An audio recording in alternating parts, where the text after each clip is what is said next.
fun means other things. Doesn't always mean.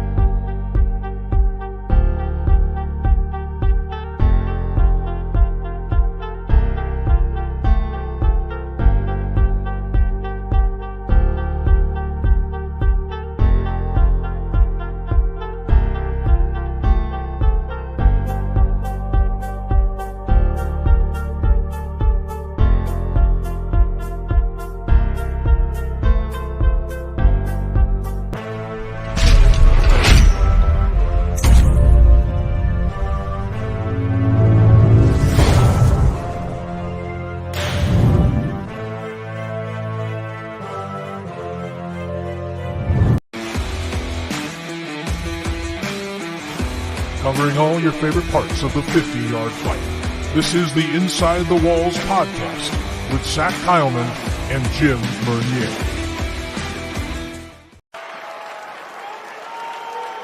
So, what do you guys want to talk about?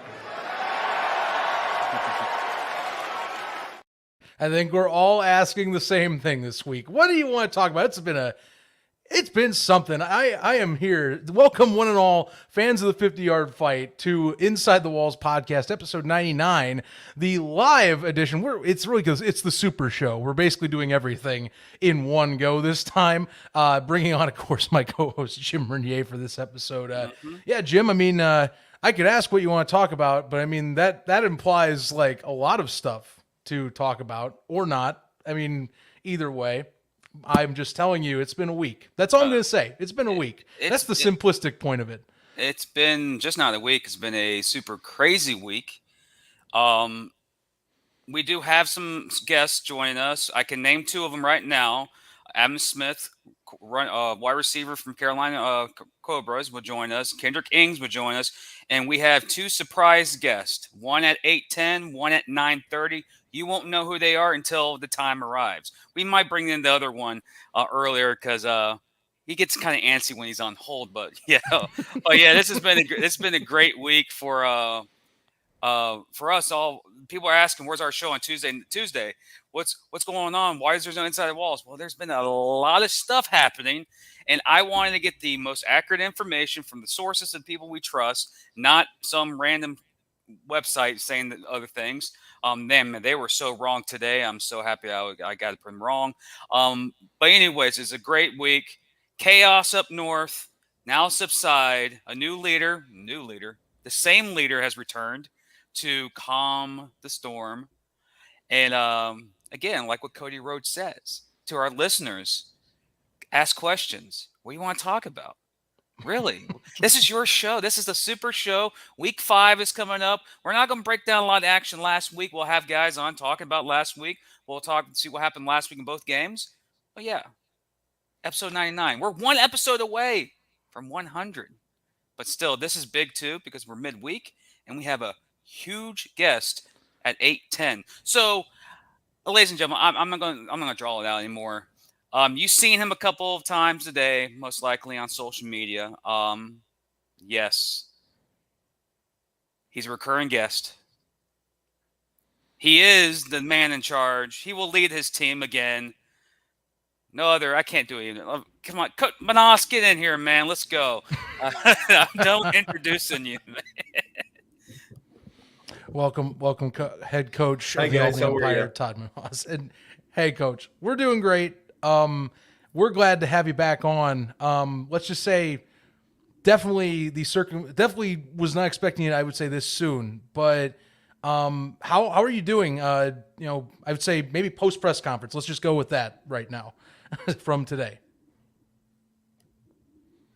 Yeah, it was. What's the adage? To live in interesting times, right? I was back home enjoying my hiatus, if you will, for the last couple of weeks, and it pained me to watch what was going on up here, and it just hurts because a lot of people that I love and care about were still here, and I got this just out of the blue. I got a phone call from Antonio, and he just asked me, what would it take to get you to come back and take this thing back over?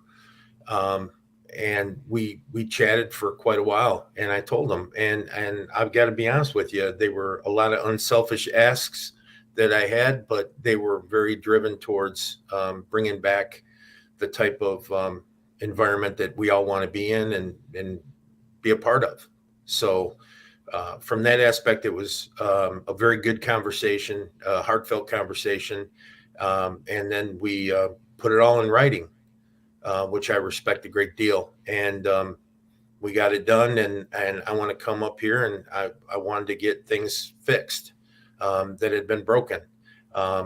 And, you know, no blame games, no he said, she said. That's, you know, I'm not that guy right now. I don't have time for it. I've got a game in like 60 hours, right, with a team that I don't really know well yet, half of a team that I don't know real well yet, but I'm working on it. And I want to bring the Albany Empire fan base and the Capital Region and all that back to understand that I haven't changed. We're going to behave and do the way I think things should be done.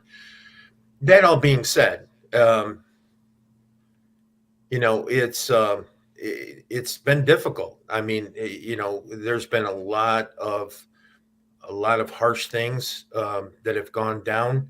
I love and respect my old team that I had. I love those guys.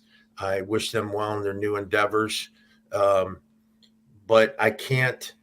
My biggest thing was I can't imagine seeing those banners being hung and being stuffed into a closet with a team that wasn't going to be here anymore.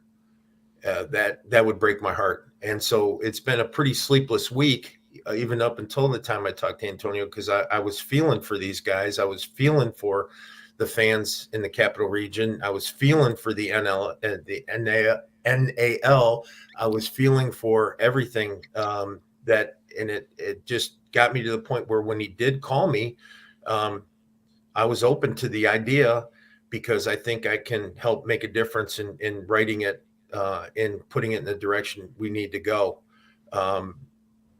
So yeah, it's funny because I've read the comments. You can't help but read the comments, everything from TMZ to, to angry fans up here in Albany or fans around the country that finally get their one-uppings on us and get a chance to really dig the knife in. And rightfully so. And when you hear it, it's been difficult because we worked so hard to create a brand that is synonymous with championships, is synonymous with characters, synonymous with doing the right things. And I think we're going to get back on track to all that collectively as a team again, as a brand. I'm staying out of the politics. I'm staying out of the social media aspect of everything. I'm staying out of that. I'm concentrating 110% on football. That was one of my conditions, that I come back and I run football and you give me the help I need to run football. I told my wife, she goes, "Who is that?" And I said, "That was Antonio. He wanted to see if I was willing to come back." And she looked at me and she said, "You could fix this." And I don't know if I can, but I am sure going to try. I'm going to give it my best effort. The nicest thing is I've been talking to players that have left here. I ran into Shorts. We hugged. I said, I wish you well. I know he's going to be playing this weekend. I talked to Melvin Hollins. Had a nice chat with him, wished him well. I sent Sam Castronova a voicemail and my blessings, and I wish him well for him and his family. I sent Coach Ware, on the press conference, I wish him well and what he's going to do. This is professional football, Right. I get that the fans fell in love with these players, but I brought you these players. Like, we brought you these players. And that's why you fell in love with them. Let us bring you in the next batch to fall in love with too, and not that I'm taking anything away from the previous guys, but that's like, if your favorite player gets traded to another team, you don't quit don't hate the player anymore. You find a new favorite locally and you still root on the old guys. I'll still root on Sam and I'll still root on all those guys to have great success. Of course I will. I mean, I love them. I truly do, and I'm not going to ever wish ill will on anybody. That includes Mike and Damon and whoever. I don't, life's too short, man, to hold grudges, and to feel that way. I want the best for everybody, including us. I want the best for us, and I want the best for our fans, and I want the best for the NAL. I want to see the NFL thrive and get the same publicity we got. We got more pub today than the New York Yankees. And I'm not saying it's good, but I'm saying you think about that, how sad that is, because people love train wrecks, and I wish we would get the same love for our league and the teams in this league and the coaches and the players for good stuff, not just bad stuff, not just stuff that's, word salad that's coming out, and this and that. So again, I've got a little skin in this game. I was a part of this thing since its inception, its reinception, I should say, in 2021. And I just could not see it go away and not give the people in the capital region, at least an opportunity. Now, hey, make no bones about it, guys. We got a lot of making up to do, okay, up here. I don't, I said this yesterday. I don't know if we're going to have 500 people at the game or 5,000 people at the game on Saturday, but I'll understand either way. And then I'll just ask, give us an opportunity to please try to show you that we're doing this for a reason. I'm doing this for a reason. The players that are here are doing it for a reason, and I just want everyone to give us a little bit of room. Not that we deserve it right now, but just give us a little bit of breathing room so we can at least compete. The big thing was too, to me, is I couldn't imagine the NAL losing a team. No, not Albany. That right. One, when you said it broke your heart, seeing some of the talk online. That's what I was thinking this last few days. I love the Empire brand. When I went up there and met you last year and a bunch of the staff that you had, and up in Albany, it's a great fan base. Those people deserve a football team, and I would have really, I'm glad we're at least trying to start the process back towards let's focus on the football and start building here, because that's what I want to see. I think the Empire to me, they need to be in that region. I think that's a great brand to have, not in just the NAL, but just for the capital region to have to rally behind, Yeah, I mean, even if you love us to hate us, when we were doing good and winning and talk a little bit of smack and do that, that's okay too, because I think that, there's gonna be a time where we're gonna have challenges. I said to one of my football mentors called me today and he said, "Are you out of your friggin' mind?" And I said, "Probably." But I said, wouldn't it be cool if we could be competitive for that third one this year? Wouldn't that be cool? And, of course, that's, heart talking, not sensible talking right now. But my biggest goal right now is I've got West Texas coming here Saturday at 7:00. And West Texas is getting better every day. Yes. Okay. And the only way I know how we're going to be able to beat West Texas is out-tough them. We're going to just have to out-tough them. Now, we got Roland Rivers as our starting quarterback. If you guys know Roland, he's a keeper. I've been talking to him for a couple years. I always thought Sam was going to get, after 21 or 22, I thought he was going to get picked up in the USFL or XFL. I thought he was playing to that caliber. And when he didn't, but I had to make preparations in case he wasn't going to be back. And I started conversations with Roland early on. And what a great young man, super intelligent. He looks like Dante Culpepper. He's huge, man. I mean, this guy is big. I just saw him in the lobby of the hotel, and I thought he was a linebacker. He is a big dude. So that's one exciting thing. We've got some new faces coming in, some big names coming in. We've got some pedigree players that are coming from USC and, Kentucky and Florida. And we've got some really good athletes coming in. And then with the news with Coach Ware today, that I was informed probably about 3:20 when right before the press conference that he had taken another position. I wish him well.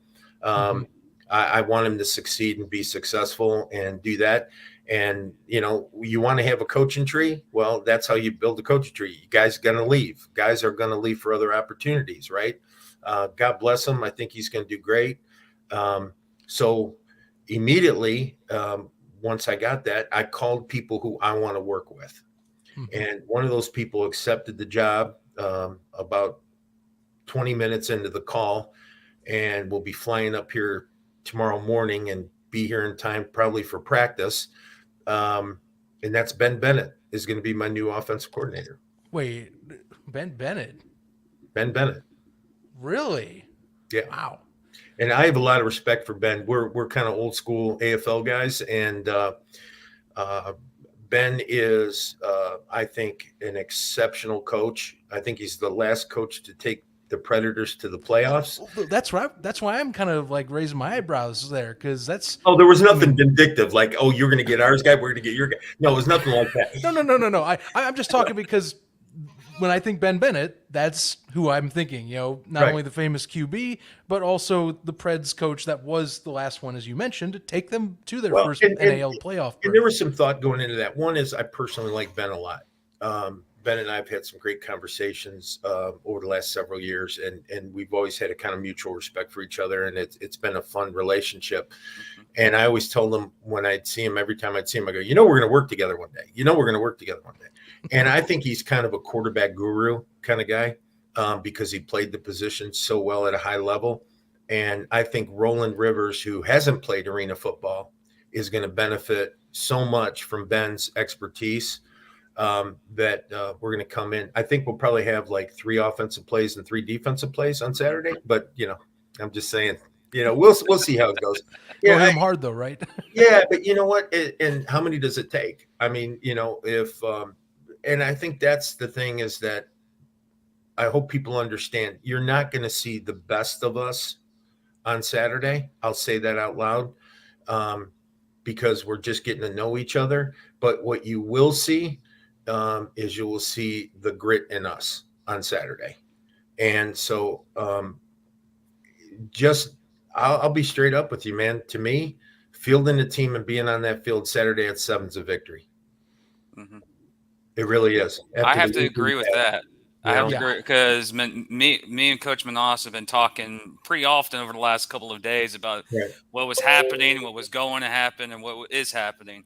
Right. And one of the things you mentioned, past conversation, this is not breaking news, ladies and no inside information. Manas is like, I'll be happy to be competitive to start until I get there and see my players. And now your attitude right now is completely different from that phone call we had a couple of days ago. That just tells me that your mindset right now is, all right, I know who I have. Let's go out there. Let's play ball. Right. And hey, again, it's professional sports, and it's the NAL, so it's not like it's nothing new. It happens a lot in this realm of sport. And Jimmy, you think of this too, right? The reason you recruit a guy, the reason you bring in a Roland Rivers, the reason you bring in the big defensive end from Virginia Union, the reason you do those things, right, is you bring them in because they're really good football players, right? Mm-hmm. And most of the time, it's coaches that screw up really good football players. Like, just let players play, right? Don't put your little nuances on anything. Don't do this. Don't do that. And I've always found that when you let guys loose, when you take the dog collars off and you let them go, man, is that fun to watch. I think that's more what you're going to see on Saturday from us is just the pure athleticism of the guys we brought in, right? Now, in addition to that, guys like Cornelius Lewis, Hardy, they're staying. They want to be here. They want to be a part of this. Cornelius Lewis at the press conference said something today that, first of all, you guys always hear me say he's my favorite human in the whole world, right? And one of the things that he said today was they asked him, well, why didn't you leave? And he said, because I didn't want to abandon the young guys. That's a sign of a vet right there. That's a 12-year vet Hmm. saying, bad knees and all, I ain't going anywhere until these kids are taken care of, right? And so I talked to him at length tonight. I thanked him, Hardy as well. We lost Melvin Hollins. We lost Harvey. We got Hardy. We still have Hardy and Silu, but we've lost these guys. And what's funny is part of me wants to be really mad that we lost them.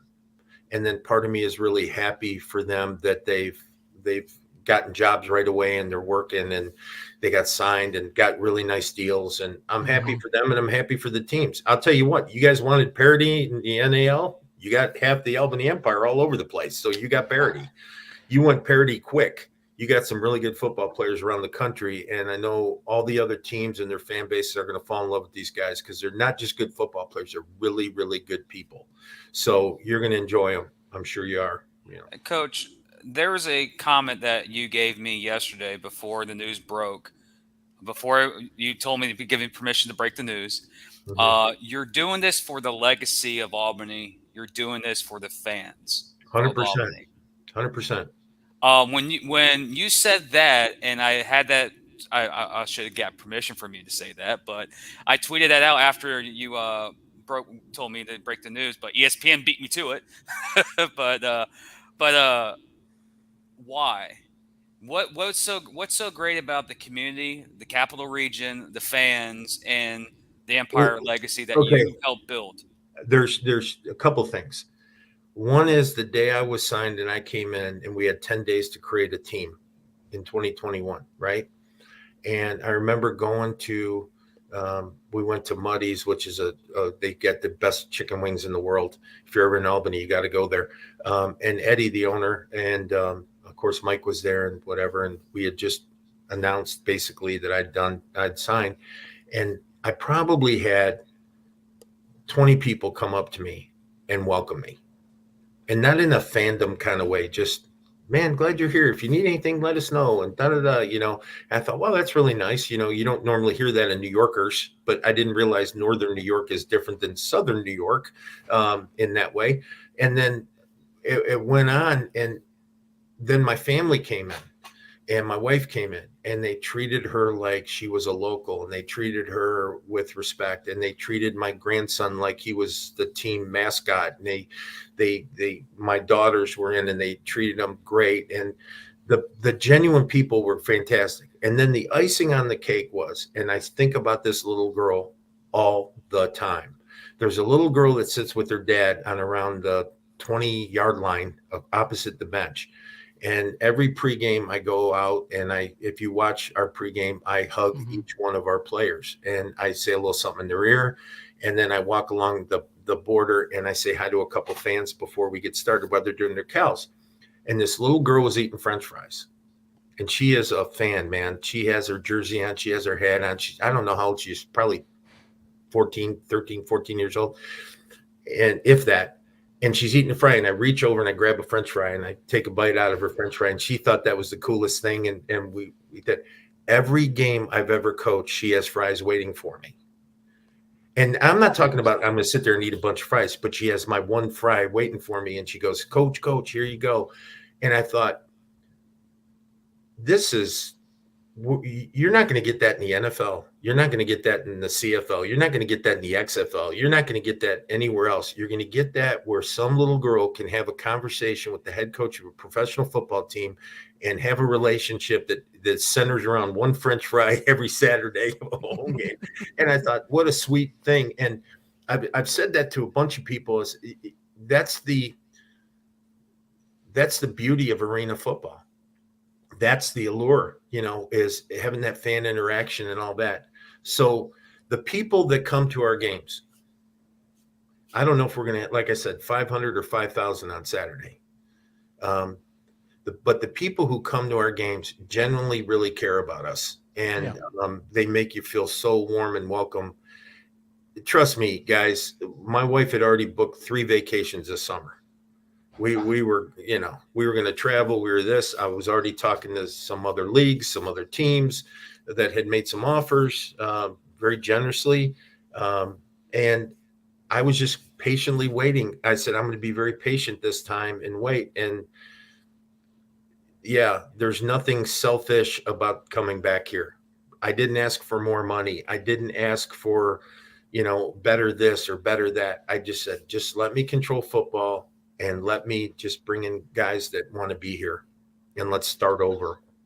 Yeah. I think your press conference you did earlier today at MVP Arena also highlighted, let's get back to football, not just that, but just period. I think I'll speak for a lot of people on here. I think I'm just ready to move on and enjoy football in here. I get it. There's a lot of complaints. There's a lot of talk that's happened, but I'm just ready to enjoy the league weeks on a normal basis at this point. And, getting to talk about the games, getting to talk about the competition. It's been good football.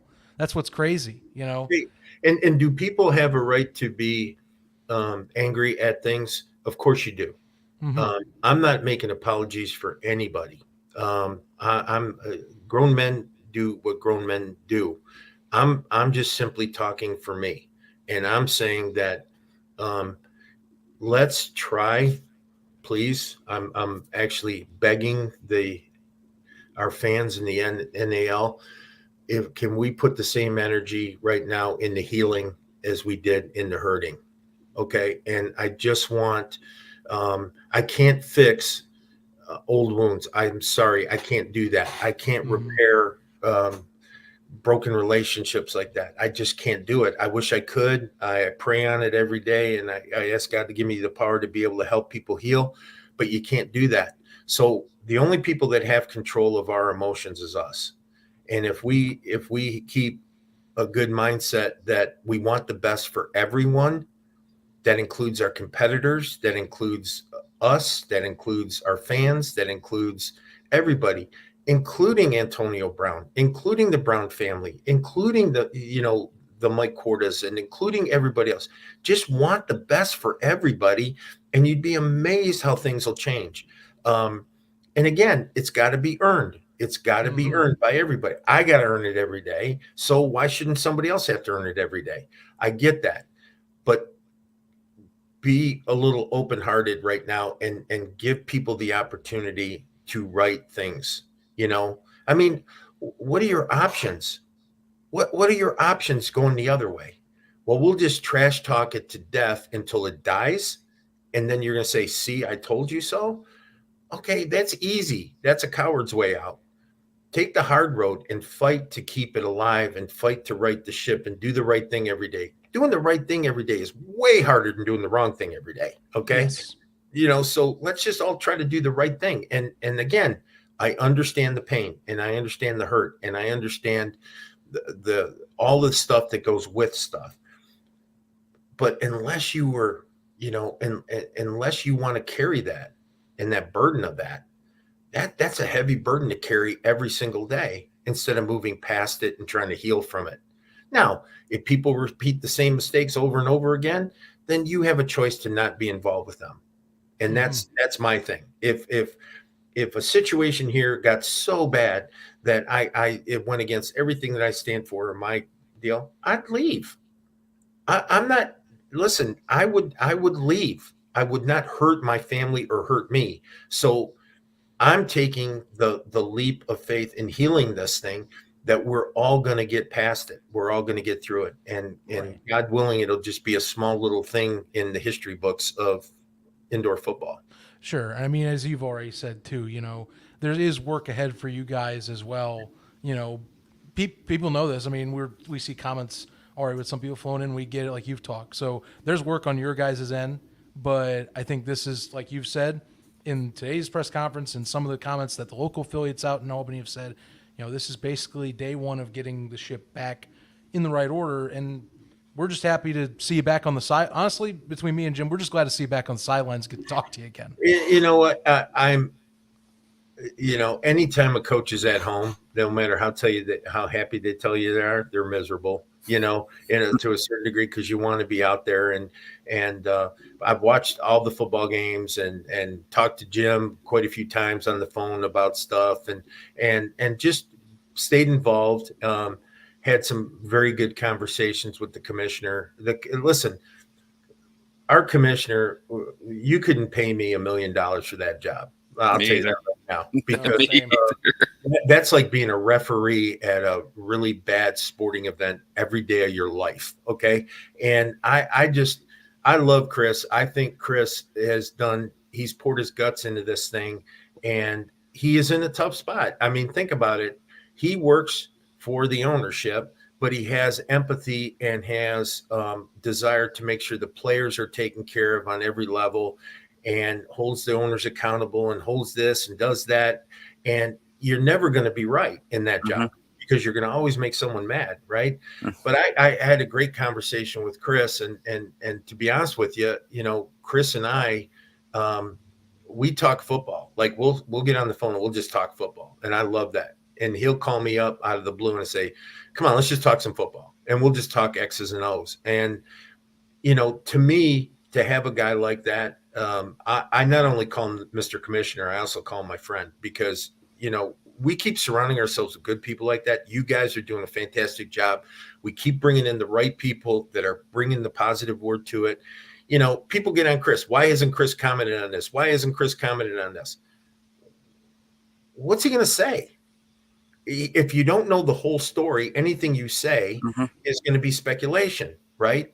If you do know the whole story, maybe there's some privacy attached to it. I don't know. It's not my job. All I'm saying is, when Chris is ready to make a statement, Chris will make a statement. But as part of that statement, it's got to be unilateral. What's good for Albany is good for the entire league. What's good for Jacksonville's got to be good for West Texas. Everybody's got to be, that's a tough little thing, man. That's juggling chainsaws, if you ask me. It's tough to do, and you want to be careful. So cut him a little slack, everybody. I mean, he's doing a great job. He's trying to grow this league and get it to where it needs to be. Yeah, everyone's anxious. We want 12 teams next year. We want 18 this. We want that. He's going to do it. He's going to steer this thing in the right direction. We ought to all, make sure that we give him his, time to do what he needs to do too. We're a young league, man. We're a very, very young league. I got a call from an IFL owner today. And she said to me, would you be interested in, I'm looking for players. I'm looking for coaches. I'm looking for this. I want to win a championship. And she's a sweetheart. She's just an absolute doll. And I said to her, I go, I kind of got a job right now, but thank you. And if I have any players that I think can help you that may not come through our roster, I'll be sure to pass them on to you. Oh, that'd be great. That would be really good, because we really want to do what you guys are doing. I go, have you been watching everything on TV lately? But no, it's kind of one of those things where they still are enamored with our arena football. Okay. They still see the level of talent that's in the NAL. And I will say this, arguably, that the NAL has the best arena football players, because we're the only ones that play arena football, and we're really good at what we do. And these athletes, the Princes and the Castronovas and the Hags and all those guys, they're just the Shorts. I mean, you're not going to get better football players than that anywhere. And so it's recognized, sport. But it's recognized all around the country is my point. So when we poo-poo our league, we're really kind of shooting ourselves in the foot too. Hey, you want to be mad at Albany? Be mad at Albany. Be mad at me. I'm okay with that. I can do that. Well, I told my wife, she goes, well, how do you think the response was? And I said, well, 80% of the people, they've been very kind. They've been very nice. And she goes, yeah. And I said, and 15% of the people can't figure out why I'm doing this. Like, they think there's an another motive to it. Like a vendetta. Yeah, right. And then 5% of the people just don't like me. And I said, I got a better ratio here than I got at home. This is perfect. So I'm good with that. And that's what I'm saying. Not everyone's going to love you for what you're trying to do, or respect what you're trying to do, or have the same faith or beliefs that you have. And that's okay, man. You don't have to like the coach. You don't have to like every single player, but don't blow up something for the sake of blowing it up, because one day you're going to wake up and there isn't going to be anything to do on Saturday night. There's not going to be a local get. Well, Zach, you know that better than anybody where you're at. Yes. Well, now you can go to the Rattlers, but I mean, but that's the thing though, is that there's not, an NAL team by you, and that's a tough thing. That hurts. Where are my nets? That's where I ask. Where are my nets? Where are your nets? Right. Where are the nets at? You never know. Maybe next year they'll have nets. So Probably. Find out soon. yeah, but that's all right. No, Coach, thanks, guys. I appreciate you. And like I said, if I could just say one last thing to the please. people in Albany, listen. I know you don't owe us anything. You don't. You don't owe me anything. You don't owe anybody anything with our organization. But if you come out on Saturday, just understand that this is going to be, and I mean this sincerely, this is for you. This is for you. We're here for you. We're going to have 60 hours to prepare for a game with a brand new team. And we're here for you. And we're willing to go into that Lions den with the understanding that we're not going to let anything happen to Albany Empire football. It's going to be here for a long, long time. So, and I love y'all. And I hope you give me an opportunity to show you that we're here to stay. We also implore that as well. Echo that same message. And Coach, for both me and Jim, myself, I guess, to say hi again. Jim, in person, I'm looking forward to seeing you again in person. I'll see him in 2 weeks. Getting to shake your hand another time. Well, yeah, you will. You'll get that chance. And I'll get to see him twice in the season, maybe 3 times, probably. Yeah, I got to figure out how we're going to stop Sammy. Yeah. Yes. Yes. Yeah. No, and you know what? That's the fun thing is that I can see all these little rivalries with guys that were here, and fun rivalries where you see them before the game and you hug and you do all that, and then you try to kill each other, and it's just if it had to happen, and God knows I wish it hadn't, but if it had to happen, how cool is it that the Albany Empire was able to inject all this talent throughout the league in one fell swoop? I mean, it's kind of crazy, but there's a lot of really good football players going places. I know West Texas got way better. And we're going to see a couple of our guys there. And, just talking to San Antonio got better. They got one of our guys. Orlando's getting a couple of our guys. Mm-hmm. Jacksonville's getting, our guy. And I'm sure it's not done, so it's everywhere I go, I'm going to see somebody. Yeah. Yes. I can, for the people out there, I can confirm what Manas is saying. I just can't say it. Yeah, I'll say it. I only allowed to say one guy. That was it. No, because Sam, you're talking about Sam or the other guys? Sam's already been announced. Yeah. The other guys are going, and like I said, you know what? God bless them, man. I just hope they have a healthy, very successful season, and we still get a chance to beat them.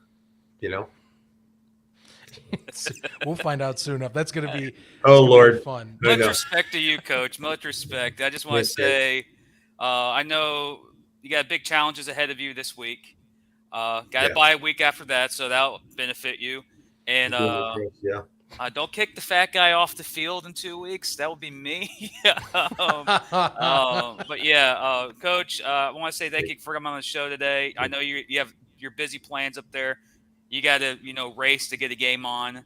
I just want to say, looking at the fans that are texting and messaging the show. Half the city of Albany wants to shake your hand or buy you a beer. It's kind of crazy. So that just tells you how much respect that city has for you. No, I love them. It's great. And I just want to say thank you for joining the show. You're more than welcome. You were kind of a co-host a couple of weeks ago, but again, you're more than welcome to join. But I would just say thank you for being on the show, helping us out, giving us some intel, and hey, welcome back to the league and welcome back to Albany. It's nice to see you back at coaching, even though we knew you were not going to be out of coaching for long. Well, that means a lot. Thanks, Jimmy. I appreciate it. Thanks, Zach. Again, you guys, let's keep the NAL strong.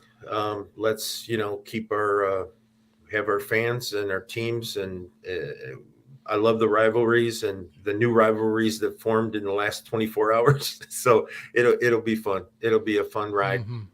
We'll see how it all pans out. All right. Certainly will. Coach, Appreciate have a it, good Coach. one. Thanks, guys. Wishing you Appreciate the it. best God for this bless. weekend. Oh. Go Albany. There you go. I was going to say, cut him off. All right, guys. He got it Live. in. He got his stuff in. But look, I think real quick here before we transition into bringing on, of course, wide receiver Adam Smith from the Carolina Cobras, which, by the way, you should definitely stick around and tune in. Definitely an excellent guest to bring in, one of the top talents over in Carolina. And we'll get to ask him for the first time about that touchdown pass he threw last year. I still have been wanting to Still get the best and see one about that. of So last keep year. that in touch. He's in the waiting room. He knows what he Yes. said that. Anyway, I think that message is clear. Look, I get, and just one last thing to say this, and we're going to move on beyond this after this point. We talk a lot online, as much as Coach is talking about. It's time to think. I am putting out there. You can keep having your own thoughts, opinions, and things and whatnot, but let's focus on the football. This is good football. There's good players that deserve our time and energy out there in all these markets that we should be talking about. That's what I want to lay out there. You have your own opinions. You can still have those, but I'm just telling you, this is good football. Let's not take away from that. I think that's the best message that we got today out of Albany, and we got today, here, I think from Tom, is that, these players, these fans, they come first. These are teams that do want to do good in their markets and want to be part of their communities. So let's focus on that. It's been a 2 weeks. That's all I can put you. It has been a 2 weeks following along with folks. Let's start moving in the right direction again. Yes. So, that's just what I want to lay out. That's what we want to lay out there, I think, is the best to put it. And also, I said this in a tweet, in a Facebook post. I guarantee most of you have seen it. If Inside the Walls podcast is not connected to a breaking news, if someone uses my name without my logo or from our Twitter account, Facebook page, it's not real. I caught something earlier today that was very BS. Almost got me in trouble, but got my, almost lost a good source. But please, let's get this league. Yes, we know there's issues everywhere in the league. It's this realm of football, but a community that's strong together without bickering at each other is a community that can move forward. So yes, Zach is preaching. I'm preaching. You don't understand how much me and Zach tried to, take out the flames of everything. What happened in Albany happened in Albany. Like a football player mindset, 24-hour rule. Whatever happened, win or loss, whatever. Move on to next week. Albany is moving on to next week. So yes, let's move on. Albany will be Albany, and Jackson will be Jackson. Will Carolina be Carolina? But speaking of Carolina, they got a big win last week against Albany and won the up-and-coming stars, or the star of the Carolina Cobras. Fan of the show, tweets us a couple times. So I decided to bring him on in this Super Show live stream. Ladies and gentlemen, wide receiver / quarterback, Adam Smith. Hey. What's going on, guys? Thanks for having me on. Glad to have you on. We've been looking forward to getting you on the show. I'm not going to just jump into the QB play from last year just yet. We'll let that one slowly burn in. But I mean, first off, how are things? Congrats on the win last week as well. It's been quite the season so far for Carolina, and I must say, we saw last week too. Cobras fan support looking pretty good. Last week was a nice turnout for you guys. Yeah, thank you. It was a big win. I think it was a good one to get us over that hump and get us 2-1, kind of get us feeling good going into this bye week. And no doubt, fans came out hot and heavy last week. It was good, especially Sunday afternoon, 3:00 game. You don't really know what you're going to get. With Monday being the next day, everybody got to go to work and things like that. But when we walked out for intros, and I mean, we see 300 youth and middle school football players out on the field with coaches and families and stuff. It was like, holy cow, this is awesome. And then once we get the coin toss going and you turn around and they're all in the stands, like it looked pretty good. It looked like a playoff atmosphere there. So it was really cool to have the Greensboro Coliseum packed up a little bit. Yeah, I was going to say the Cobras really did hype up, getting the youth football kind of community engagement this past game. And then, like you talked about, it really showed. That was a really nice way to intro the game, and kind of probably a great experience for young Cobras fans out there that, you might be seeing in the future, or, future pro football players there too. Adam, I gotta talk to you about this. Obviously year over year, as we know in arena, things change. People do find new avenues. Some stay on teams, some move on to other free agent opportunities. The Cobras, we had questions about this season in terms of kind of the new turnover. Some key vets, of course, returned, as you know, like say Zach Brown and let's say Lance Evans as well. But, QB situation's been a story, but it has been for the positive either way. You want to talk about just kind of Malik Henry? Maybe just his steps he's taken for yourself. You're a receiver that's worked with him the last 2 years, and we've been following his journey now the 2 years he's been in, and it seems like he keeps getting just better and better every time he's on the field. Yeah, no doubt. Since Malik got with us last year, to be honest with you, he's been one of my best friends on the team. Great teammate, great friend, great guy, prepares like no other. And I mean, you could see that right when he got in. He was in the meeting room taking notes every day, watching film all day long with Coach Fuller or by himself. When I walk into his apartment now before practice, he'll just be sitting there on YouTube watching film on the big screen. So he's dedicated to the game. He's a baller. I mean, bottom line, he can just play. He can play. He can throw it. He understands how football works. And getting with Coach Fuller last year, I mean, in my mind, Coach Fuller's the best there is. So being able to get into our system and learn from him, I mean, I think we'll only continue to see him grow and do really well in our league. But speaking of Henry, last year he was with Jacksonville, kind of struggled. Took a couple weeks off, was picked up by you guys. I had conversations with a couple of receivers in Jacksonville last year about Henry, and they said he's like what you just mentioned. He's a dog. He's a competitor. He fights. We had Kendrick Ings on earlier this year, and he mentioned about how Malik Henry, he's going to be something in this league. And you see that to him. Like last week against Albany, he showed I think that's one of his best games he's played since being in the arena game. My question to you is, it seems like you, Lance Evans, are helping this team, helping him more develop as a quarterback than the last year was with Jacksonville or a few years ago. I think he was with Fresno or something like that. What's the chemistry like? Is it just constant practice, or is it just what football players you guys do in pre-games? Like how does it click for you guys, honestly? Right. So, to be honest with you, I think it has nothing to do with just me and Lance or the receivers in the room. It's just the fact that I think he was able to get into Coach Fuller's system for the last, 6 weeks of the year last year, learn what arena football is really about. He had the time to kind of sit down and learn the game. Even though he was thrown into a position after Bain got hurt where he had to play right now. So I think it's just the fact that he was able to take this entire offseason, and we would talk a few times about his plans. And, of course, he was trying to get back outdoors, XFL, USFL, all that stuff. But just being able to have an offseason to stew over the arena football game and be able to kind of dive into what the Cobras offense was and our scheme. When we got into camp this year, he was able to just pick up and go. There was no learning curve for him like there had been in the past. And I think that you're right. He's just going to continue getting better. His poise is just insane. The situations that he has been thrown into since becoming a Cobra, it hasn't been easy. I mean, just up and down things where he comes in as a known backup, and the day we sign him, Bain breaks his foot. So, and then the Tommy Grady situation and him coming in that second half and almost winning us the game. Just the things that the way he carries himself as a player exemplifies itself on the field, just with how poised he is and how relaxed, how he just handles the pressure. Mm-hmm. And one thing we know about both leagues, any league in this level, is the transition between coaches, because it happens a lot, transitioning between one coach and another. You were under Coach Reginalo last year, and Fuller was with the system. How was the transition from Reginalo from last year to Fuller's system this year?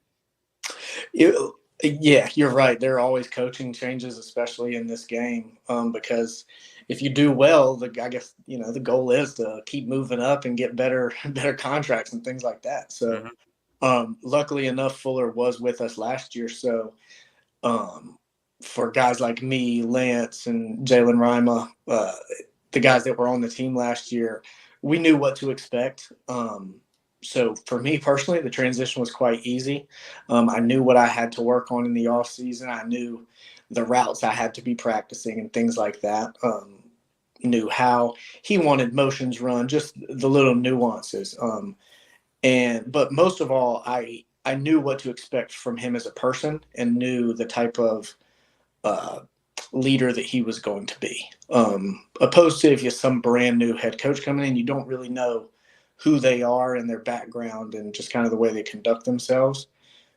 But with Fuller, it was seamless because I knew the human he was, I knew the coach he was, I knew the leader he was. So I was really excited to be able to get in because, I mean, I don't know who knows it, but I mean, the guy's a mind freak. He does nothing but watch film, does nothing but football all the time. And I think it shows with how prepared his teams have always been.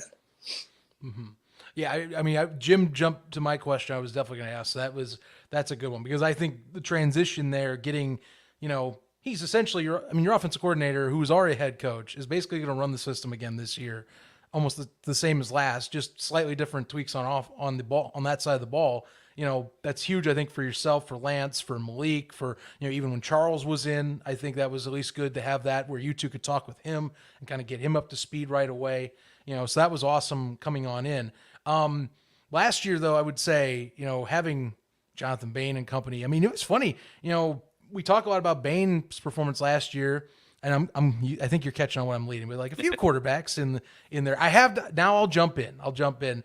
And so let's talk about you. First off, have you played QB any time up until last year? And secondly, I mean, you still probably get kind of joked about that a little bit, right? I mean, you threw a few TD passes in last season. That's no slouch. There's some pretty corner routes too. You got right on the dime.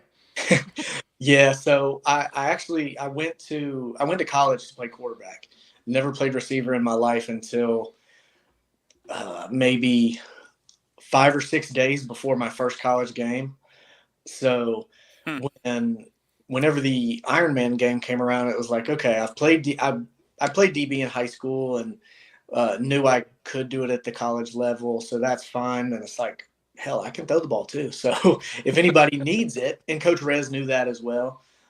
And I would try to flirt with the idea, try to do some scout team in front of Fuller just in case.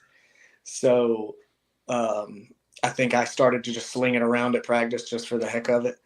And Fuller was like, dang, Adam, you can throw. So luckily I didn't have to play too much because arena football is a whole nother animal. But Kendrick Ings is a pretty good guy to throw it to on the other end. So I got lucky on that as well.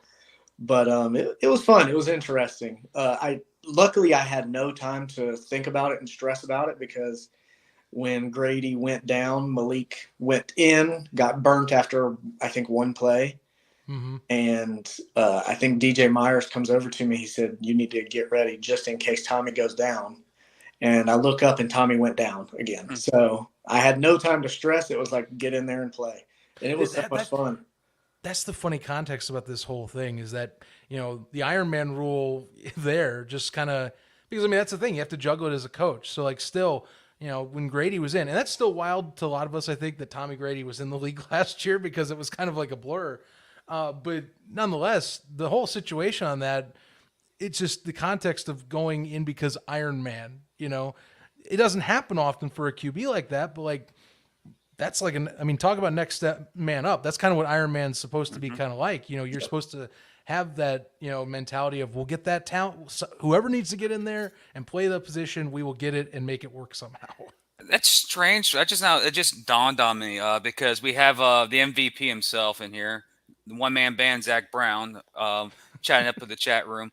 Adam Smith was a quarterback. Zach Brown was a kicker last year for a time. Ooh, yeah. Yeah. So that's the joy of the Ironman game. You have no idea who's going to beat there. I'm just like, because I remember asking Zach, like, how did that happen? He goes, it was such a quick notice. Coach Rez told me to go do it and kick it. I'm like, wow, that was unique, but at least you have some quarterback experience. Now, the throw that we're talking about, I was watching the stream. I remember texting Zach. I'm like, I did not know Adam had an arm. And Zach replied back, well, he does. I was like, I think that's the best throw I've ever seen in an arena game. And he goes, even better than the Hall of Famers. I was like, even better than the Hall of Famers. And we were starstruck. We're like, how did he? Was that just off a whim? Like, okay, he's open, bam, and throw it, or what? What happened? I will be straight with you. It in person, it looked like a kickoff. It was so ugly. It was not viral at all. The spot was great, but it was the ugliest pass. I couldn't tell you how many of my teammates were like, "Wow, that was really ugly, but good throw." But it was my first play in at quarterback, and Fuller called Ken to run an option route. So it was I think his option was just post or corner.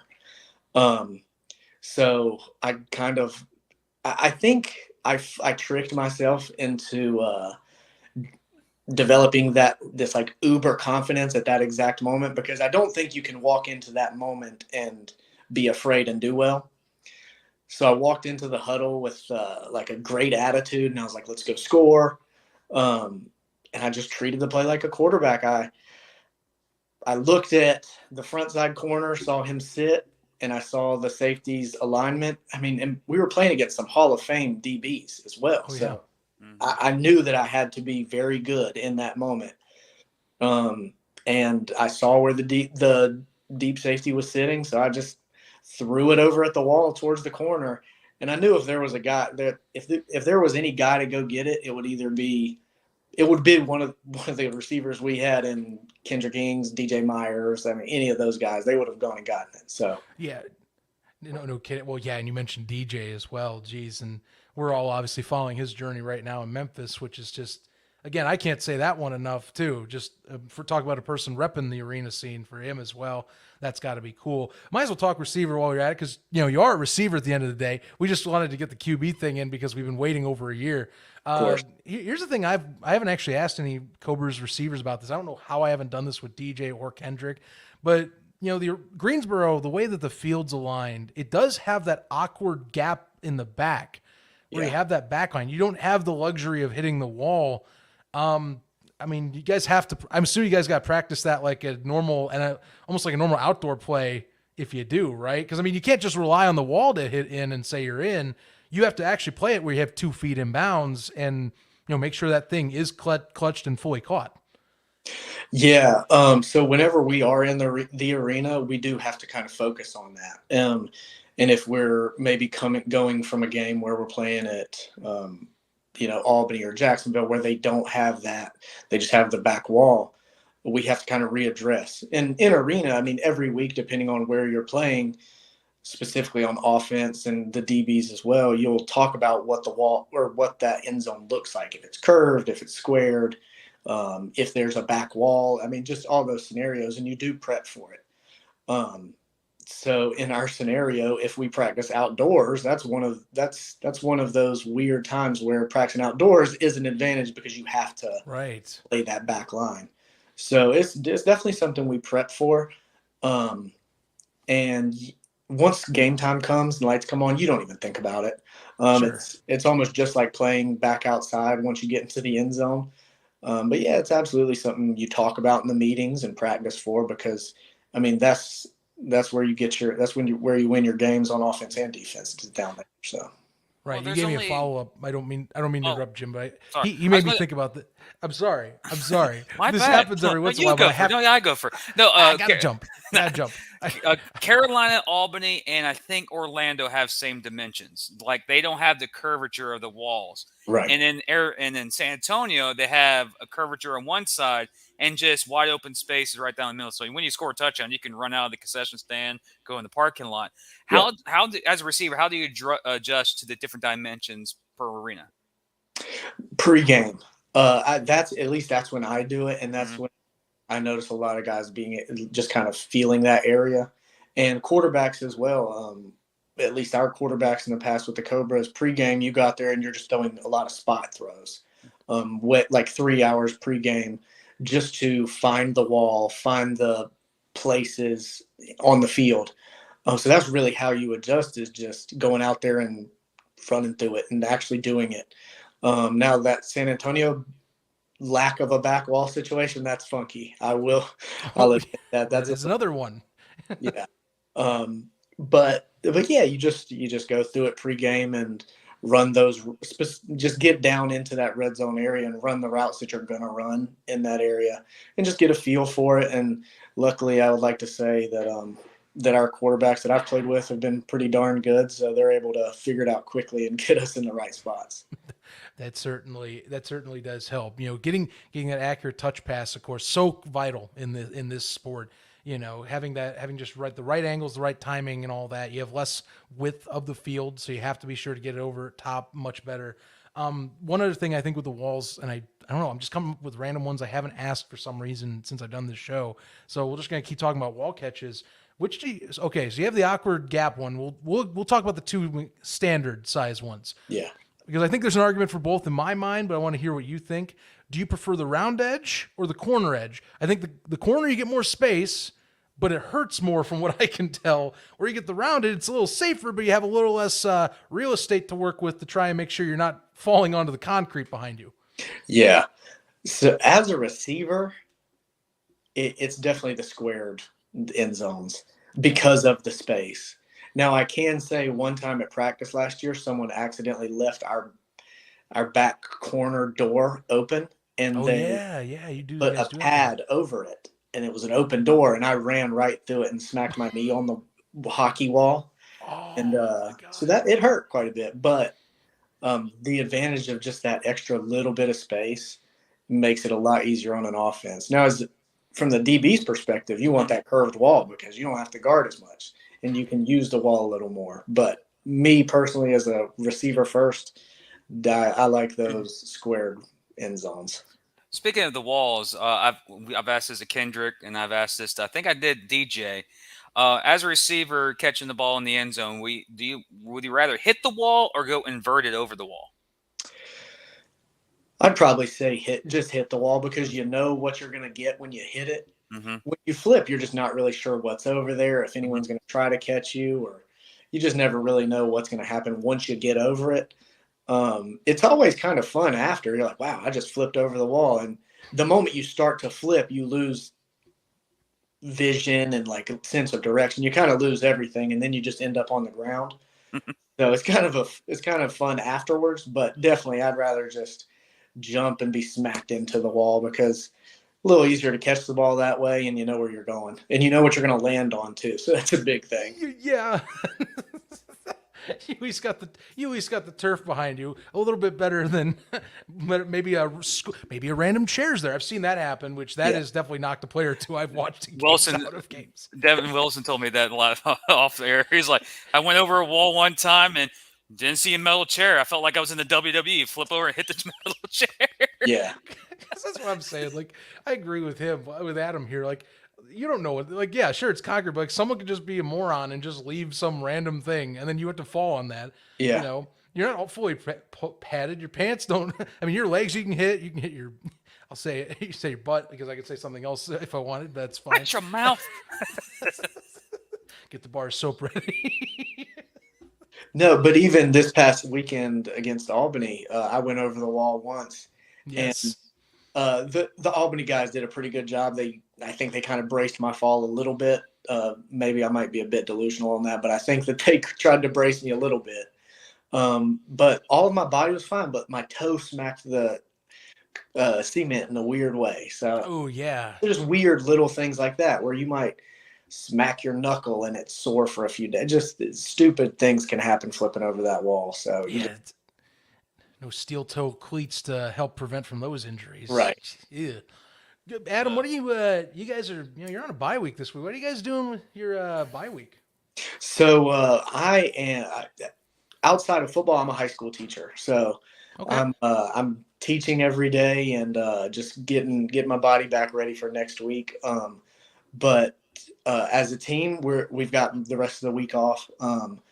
had some meetings and a team get together with some of our owners and front office members earlier this week, and everybody's kind of getting another opportunity to just kind of sit back, go see your families, things like that. Because with the Cobras last year, we didn't have a dang bye week until the week before the championship. It's So- funny we would say that too on here. What are you doing your bye week, Adam? I have Yeah. a bye week? Oh, Yeah. God. So it's good to have these small breaks in between, because I mean, guys get beat up, guys get tired. So it's nice to have these bye weeks. And for me, especially early in the season, because I'm still teaching right now. So it kind of Oh. gives me some Sorry. buffer. Sorry, I just saw the comment. I didn't see it. By the way, the goat's here, Jonathan Bain. Johnny Dan Bain. says hi. Good to see him. My see bad. him on Keep here. going, Ed. But no, yeah, that's so it's nice to have a bye week, but everybody's just kind of hitting the reset button a little bit, prepping for this streak we've got against what might look to be some pretty brand new teams heading our way. Yeah, you are not at all shying away from that whatsoever. We're going to be talking about that on the opposite side. There's an emoji there, but I do not know what that is. Salute. That he posted. Oh, there we go. Okay, that's why I'm an Android user and also my computer, so it doesn't show up on here for some Android reason. guy. Hey, man, I like my Google phone, my Samsung. It's over here, whatever. Not a sponsor. Not a sponsor. Not a sponsor at all. To have to put that out there, that is not a sponsor. Anyway, Adam, look, appreciate your time, man. Glad to definitely get to see you on here, get to chat. You know, like I said, finally get to talk, ask about the one dying question we have, but get to talk to a guy that has been a staple. I have for the one Cobras here. question, and Adam will know this more than us. You got a certain player on your team that's doing the NBA on TNT walk-ups with the jerseys and the cell phone. His name's Zach Brown. He was training.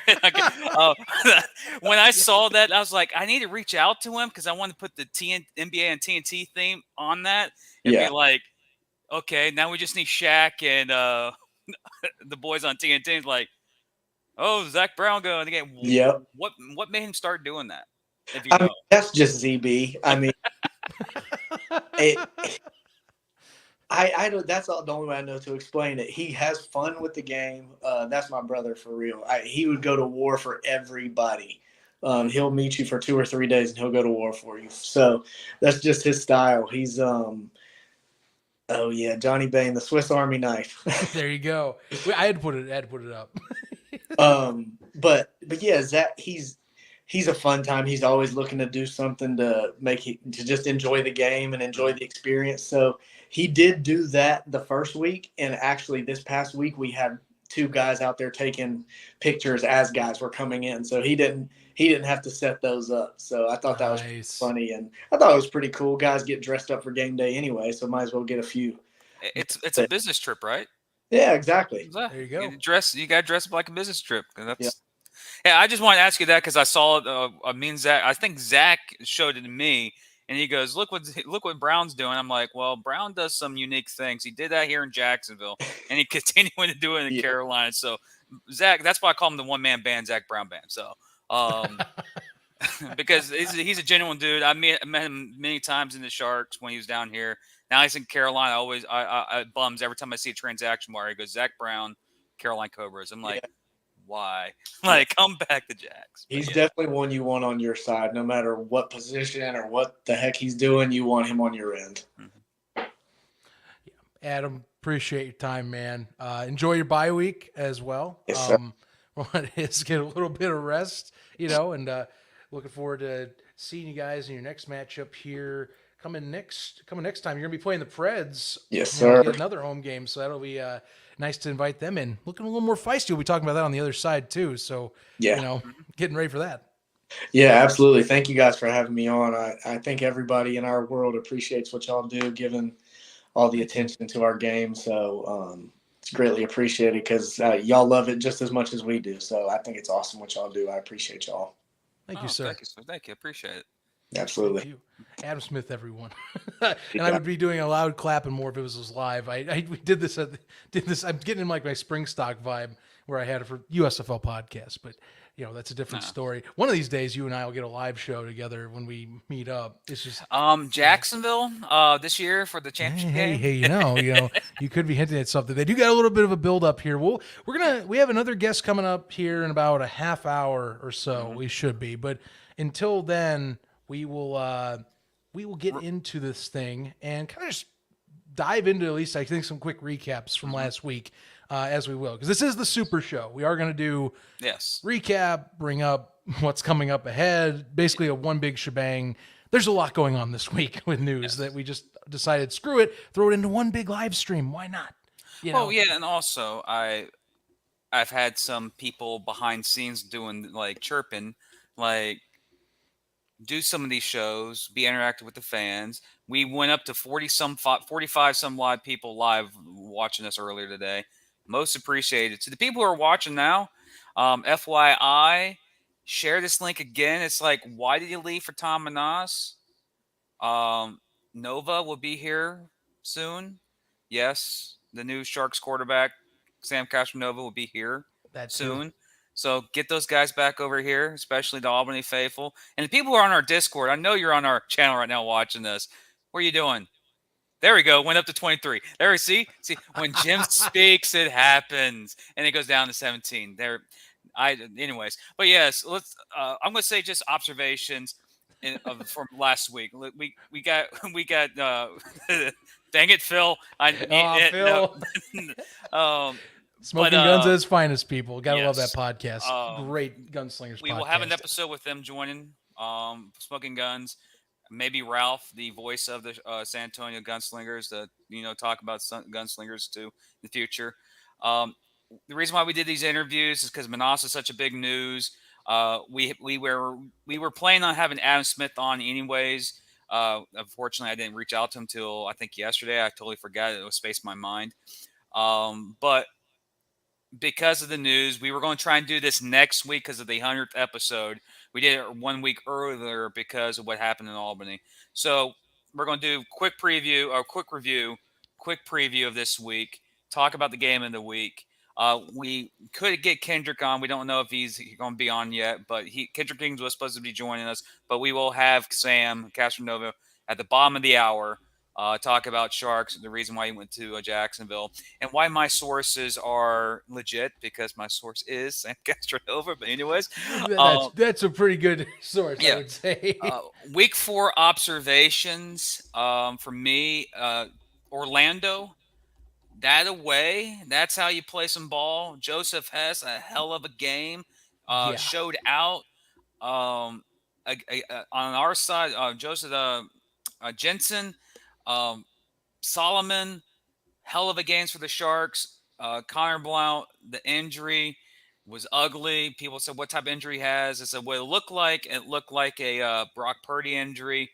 Again, Bell came in, held his own, kept the Sharks involved. Sharks made some great stops at the end of the game to make it an entertaining game. And to the fans out there that are attacking Coach Gibson, that why did he go for 2? Well, it's because he trusted the kicker the first time and he missed, so he wanted his quarterback to do it this time, or his star, Solomon, to do it. It's a lose-lose situation. Congratulations, Cobras. Congratulations, Predators, on the win. Big-time win. Win the Shark Tank. Ended the streak in the Shark Tank. Got the big dub. Joseph S. impressed me. He's involved. I don't know, whatever. It's been a busy day, busy week for me. My mind's going like, I'm crazy. But overall, Jacksonville fans, yes, hard-fought loss. And stop with the rumors that Gibson's is going to get fired. He's 2-2, and he lost 2 games by a combined 2 points. You're not going to fire a coach that lost 2 games and combined 2 points. Stop with this rumor. Stop with this, fake stuff. But Jacksonville fans, help is on the way. And when I say help is on the way, the 2022 NAL Championship MVP is on his way to lead this squad. Trust me, there are a lot of fans up in Albany that are disappointed about this news. Sam was a key piece for the Albany Empire. He's going to be there, and quite convenient. The first game is against the Albany Empire in the Shark Tank. Observation in Carolina, again, Adam Smith, Lance Evans, Malik Henry is growing up before our eyes. He's playing very well. That Albany team, I really don't want to critique them because there was a lot of stuff surrounding that team. Yeah, and I'll be honest with you, it's kind of.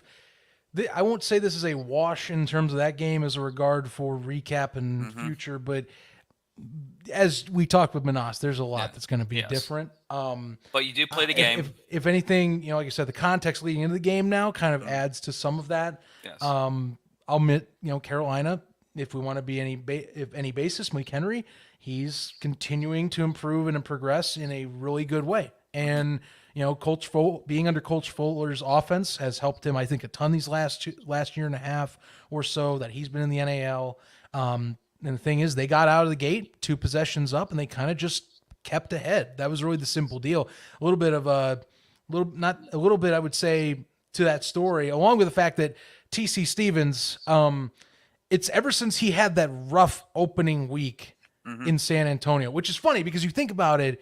If this is the TC Stevens we got in SA back week 1, we could be talking about the 3-0 Carolina Cobras right now, I think, because he has been on another level. And he right now is currently the best kicker in the NAL at this time. I think he's hit that 3. When you hit 3 deuces and you're 7 of 8 on extra points, you kind of get that nod. I think he's retaken that. I hear San Antonio fans just say San Antonio Cobras could be 3-0 because of that. I hear them. What are they saying? How dare you? They might. Yeah. But look, I mean, past is the past. You got to play when you start out. But right now, TC's gotten locked in to where that is what we were hoping to see at the beginning of the season.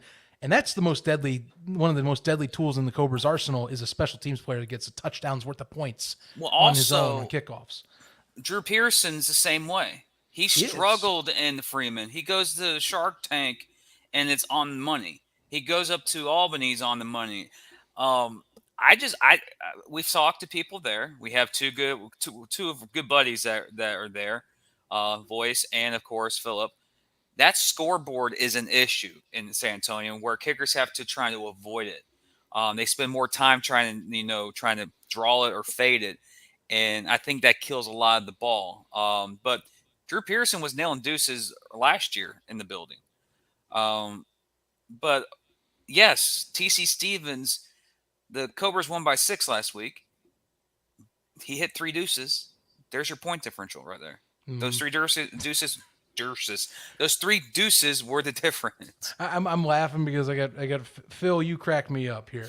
This 1 and 2 point win. So yes, they count. Come on now. We are just talking. It's a game of inches. Want to take us outside? Let's take us outside. But the Gunslingers holding it still. They're 3-0 for a reason. They're still on the top of our power rankings. We can't move them from there.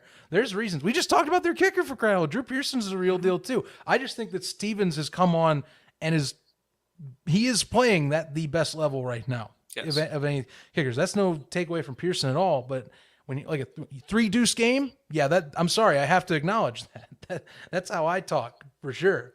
But nonetheless, Carolina, I think that's the main story of that past contest is. We were running about some adjustments, some loss of talent, some changes, and even with McCollum being out and Malik in, they're looking pretty good. We talk about the muck. I mean, it's sure Albany now. It's a bit dicey. We're gonna have to play them out. For some reason now, Orlando is going to be in this conversation in the muck again, which I want to talk about that game shortly. But wow, Oh, speaking about the muck, my famous phrase. Usually you know where the muck is. I have no idea where it's at right. It could be San Antonio, then the muck. Well, okay. First things off, you kind of talked about, I think, with just the Sharks Cobras game. There is, of course, that one nod. Yes, Connor Blount going out with. I've heard report of a broken arm. I've heard, as you're talking, the Brock Purdy injury. So it's definitely in a severe arm injury that is knocking him out for the end of the year. They wouldn't be signed Sam without. Right, they wouldn't sign Sam without doing that as well. But I digress. Nonetheless, Brill comes in. Brill still plays solid. I think the bigger surprise of the night was really Joseph Hess took like a massive, that bye week they took between contests with Albany. My goodness, his deep ball accuracy is impeccable. I mean, that was all that they scored on. They were just landing dimes. Clarence Williams, Caleb Walls, Rob Jones, you name it, who was on that roster, Prince Shinola, they were doing it. I mean, that's the offense I was expecting at the beginning of the season to show out. And they did show out. That's the receiving core that we expected and what we put in the rankings. You know what else showed out? Even though the score it was close at the end, I'll give you that credit. It came down to a bad possession from Orlando to get it in that spot. But the defense as well came back to play. You know, we saw Delvin Randall and Josh Jenkins make impact plays. Last week, I said, hey, where the hell's Freddie Booth-Lloyd? And he recorded 2 sacks in his defensive player of the week. I was just like, yes, it's good to see you back, Freddie. You maybe not as much. But again, I was looking for him. I know he's a star player. He came out and he showed out. And that's the Preds I was hoping to see at the beginning of the year, which makes me question, like, wow. And now with Damon Ware going to the Predators with Joseph Hess, or at least probably. I know that we'll put probably, you know, but again, Manas kind of basically poking that way and has mentioned that. I don't know nothing. I'm just saying that's a nice offensive coordinator to keep on building up a young QB. Someone, by the way, that worked with Joseph Hess in Albany, because if you remember, Hess was with the Empire during the past season, just before Tom Manas was let go the first time. So fascinating stuff. And that's a great sign for the Preds if you're going to be competitive with the rest of the league right now. Also, Dukan Williams brings up a good point. He did throw 4 interceptions in his first game against Albany. And he had a week off, learned the offense, learned that he has talented receivers. Oh, yeah, and by the way, one of them could return this week in Lonnie Outlaw, or next home game. He has weapons. Joseph had his built where he was playing, where I was sitting. He was built like a quarterback. We have Shark fans in this chat right now. One of them's a loyal listener and a friend of mine. We sit next to each other. I guarantee he can even agree that Joseph Hess tore us apart. And in his words, like, well, the receiver, French Nola, Rob Jones were too busy behind our secondary, which was Marvin Ross or Jabari Gorman. But you got to give Herky Walls and the Orlando Predators credit. They went into the Shark Tank, silenced 7,000 people, and kept the crowd out of the game. And a lot of people say, it's because the quarterback went hurt. It was a game to the very end. Like, Orlando opened the door to Jacksonville at the end, and Jacksonville didn't close the door and capitalize it. It was there. But yes, that Orlando team, it's week 4. They went through 2 god-awful beatdowns, came back. I think Jack kind of overlooked them a little bit. So this is Orlando, and you don't overlook a rival. And they went in the Shark Tank and did it. Question is, will they do it in 4 weeks when Jacksonville goes down to Orlando? So yes, but again, like what Manas says, there's more parity in the league now, and it's going to get even better. So get your wins while they're, at a premium. But yes, arena football, and I guarantee our listeners, hopefully you agree with this, agree with me. Arena football is better when the Orlando Predators are successful. They are. At least I think the fans, shoot, man, you guys that were on here probably know best that I was borderline saying pretty much that I didn't think there was any chance in hell they were going to win last week, and that things needed to be adjusted accordingly. So I got to really give hats off. Like, I owe an apology here, because that was a hell of a performance to put in. And, even with it coming down to the wire, putting it where it's the Sharks in their own court, you still got to give credit. The Preds really didn't feel like a team that should have been in that spot anyway, and yet they still showed up on the road. Somehow, going on the road to the Shark Tank, it sparks the Predators every once in a while. Like 2021, that was the main one that showed us what the Preds were in 2021 for that playoff year. Now this year, I'm not saying it's a playoff team. There's still work to do. There's a lot of talent in this league, as we are hearing. and seeing. And now the distribution of some of the former Empire players is going to just make that even more chaotic than that. So a lot to be said. Nonetheless, still going to be fun. And having the Preds competitive makes this even better every week. So we cannot wait to see where that goes. I think the final game on the list, and we got to talk about this too, because I think really Fayetteville, I was going to say, we saw that injury report. Cato with the hint and implications. Oh, They let go of Cato. the backup. They let go of their backup quarterback. Cato. And sure enough, Rakeem Cato comes out. And look who's offensive player of the week. And I'm sorry, West Texas fans. Cato. I mean, Rakeem Cato had a field day out there in Odessa. It was. I know we're It's about like to have it a never big went time down. quarterback on the show here pretty soon. But Cato, give him the trophy. What a difference he is from last year. He torched West Texas. Scrambling, dodging, making precision passes. Fayetteville is not what they are right now without Cato. That's not a shot at Kendrick Kings, but still, what a tremendous jump. He makes games fun to watch for me with Fayetteville. I tune in for a lot of good talents, which, by the way, the fact that Tevin Homer's in the NAL again, or in the NAL, is pretty sweet. That's a high quality defensive player, and I'm glad that Fayetteville picked him up.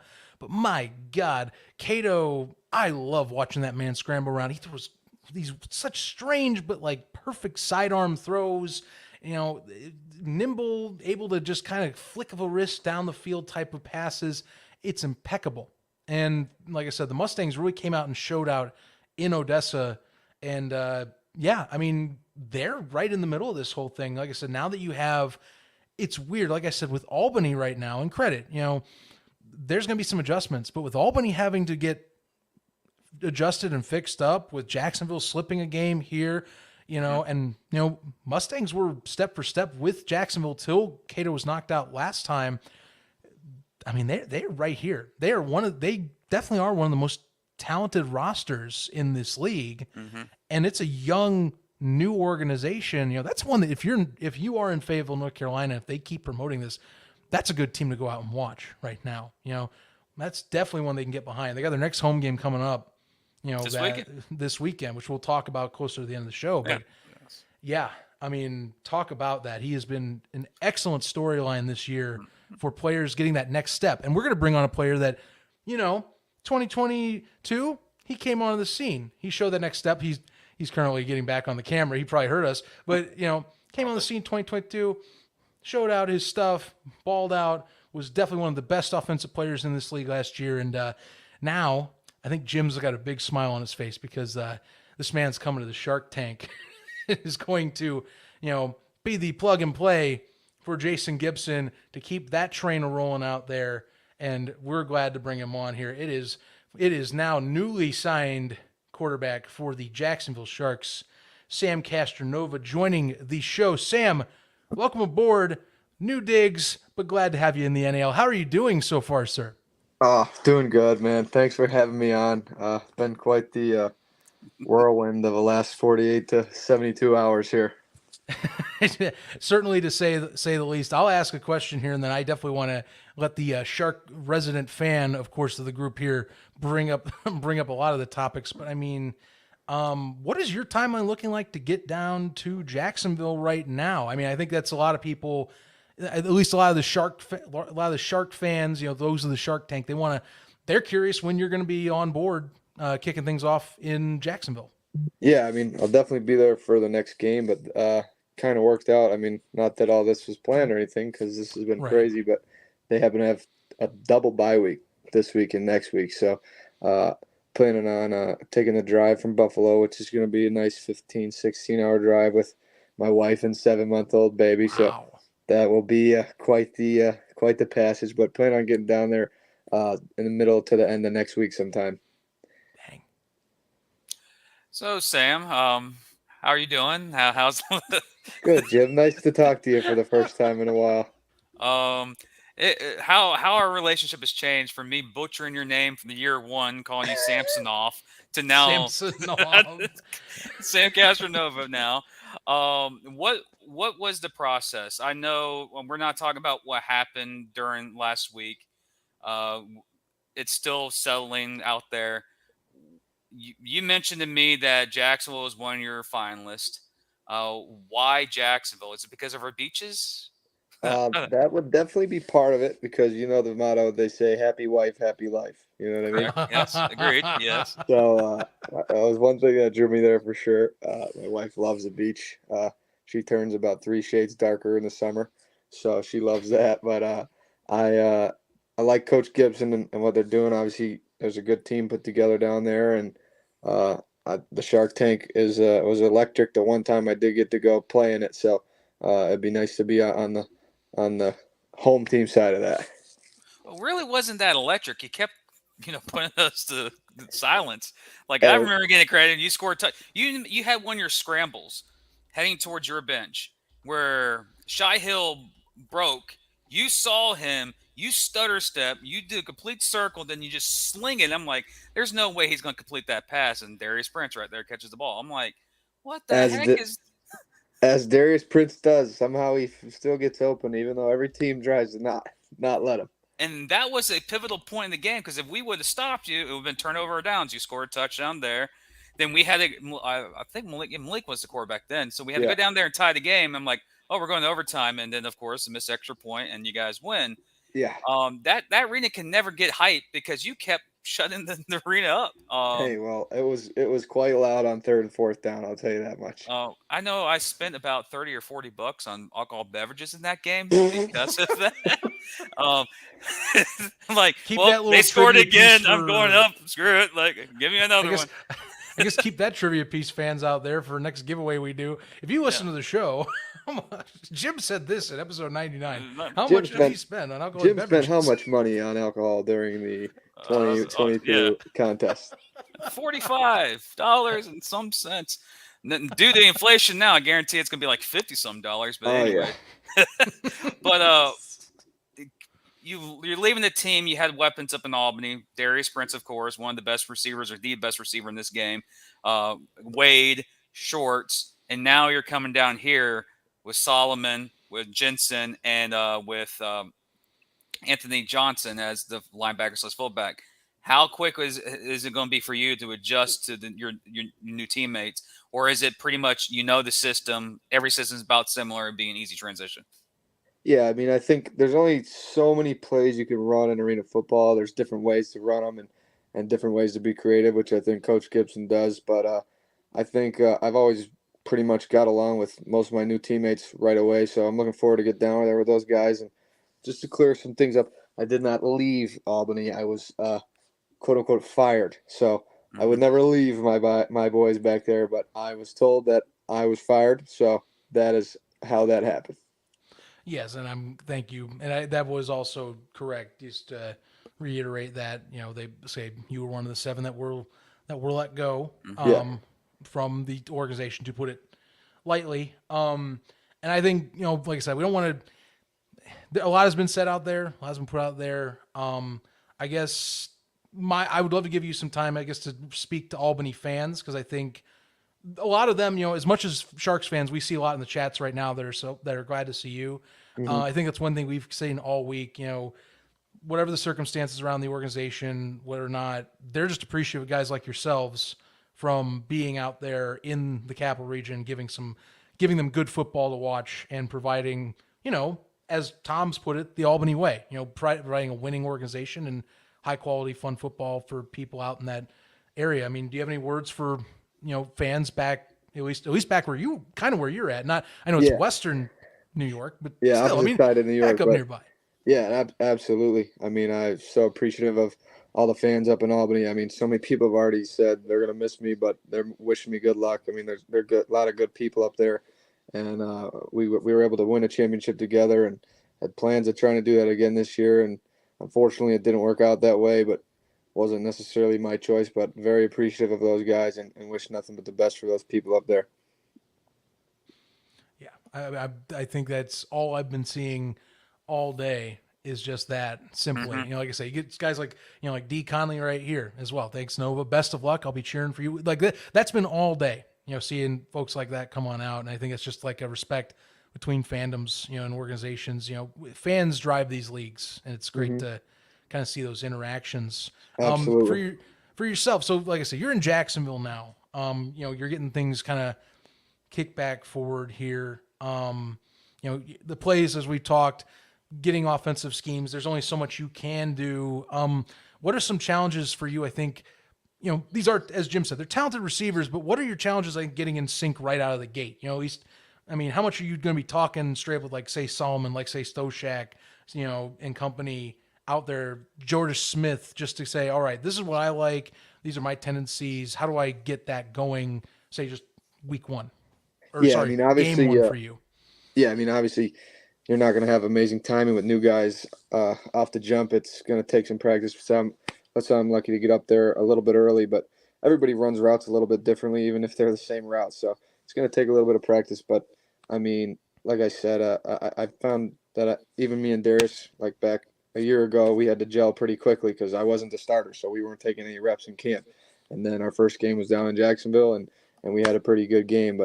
And Wade and all them. So I'm accustomed to kind of going to new places and learning new guys. And so I'm looking forward to it, and hard worker. So I think obviously it's not going to be perfect first day of practice, but I think by the time the first game comes around, I think we got a pretty good chance to be successful. And like I said, those guys are some ballers down there. And even the guys on defense, Jabari and Skip, got to play with them and win a ring with them last year. So excited to play with some old teammates as well. I'm just FYI, it's pretty humid down here, so it's not like up in Albany. Just FYI, you will walk outside and be instantly sweating because of the humidity. Just giving you that more heads up. I do tend to sweat a lot too, so that's not good. Breaking news. But we followed your career since Carolina. I don't want to revisit the Carolina days, but we can tell we were mentioning how Cato is now, how he's a day and night compared to last year, and that was you from Carolina to Albany. Yeah. When did this game click for you? How long did it take? Honestly, I think it was just kind of a learning curve, kind of steamrolled up, but I'd say probably right about when our win streak started last year, everything just kind of slowed down a little bit, and helped having a veteran quarterback like Warren Smith coming up to Albany and teaching me a few things just from a quarterback's perspective that I hadn't necessarily learned going forward, and Darius too helping me out, and so I think it just takes reps like anything else, even things that aren't sports. Like you gotta do it to be good at it. So. And like I hear Mason say sometimes on the podcast, like arena football is so much different than outdoor football. It's a completely different game. But once you get enough reps and once you get to play and get the playing time and get the coaching, I think it'll just kind of slow down for you. There's only so many defenses teams can run because it's 3 DBs and a jack linebacker. So obviously I'm not perfect, as you saw last week, threw a pick to my old pal Adam Smith, but but yeah, I think the game has definitely slowed down a little bit for me, and it just comes with time. Oh, we didn't have Adam Smith on because of that. That was pre-planned, so don't say, Jim, why you have Adam Smith on? No, it's not because he picked up Sam. I know that we got fans asking the questions. You see it on social media like crazy. You won't be in Jacksonville for the exposition game next Tuesday, which is a charity tournament game. They're playing some Southern team, some semi-pro team. So I think Jacksonville can beat them with anybody. Your first game as a Shark will be against your former team. How weird is that going to be, and how hard is it to prepare for Albany with what just happened 72 hours ago? I don't think it'll be hard. It is definitely interesting and some crazy series of events, but it's just another football game, and just going to prepare the best I can to go out and win a football game, just like I always do. Will you be bringing number 10 over, or will it be a new number? I don't believe so. I believe I'll be rocking a new number that I maybe have never worn before. So. Oh, okay. Because I was going to ask, maybe go to 9. Can we see 9? No, I think I looked on the roster. I think 10, 9, and 3 are all taken. I used to wear 3 for basketball growing up, and 9 and for football growing up, and then switched to 10 in Albany. But I think they're all taken, and I'm not the type of person that's going to come in and try and take somebody's number or try and like pay them off like they do. So I'm just there to play some football. So try a unique number in the city of Jacksonville. 16. It's not a big number here in Jacksonville. Okay, we'll see what we can do. I'm just imagining the level of or how long it would take for us to get to the level of, can I pay off your That's jersey? right. It dawned on Eddie Brill's number 10. Yeah. Duh. Mhm. Yeah, I was gonna say, as I said that would click. Eddie's probably gonna talk to you later. Yeah. Also, but I'm going to say this, and this may tick off NFL fans who listen to our show, but Jacksonville's going to have the 2 best quarterbacks in football. I'm just saying.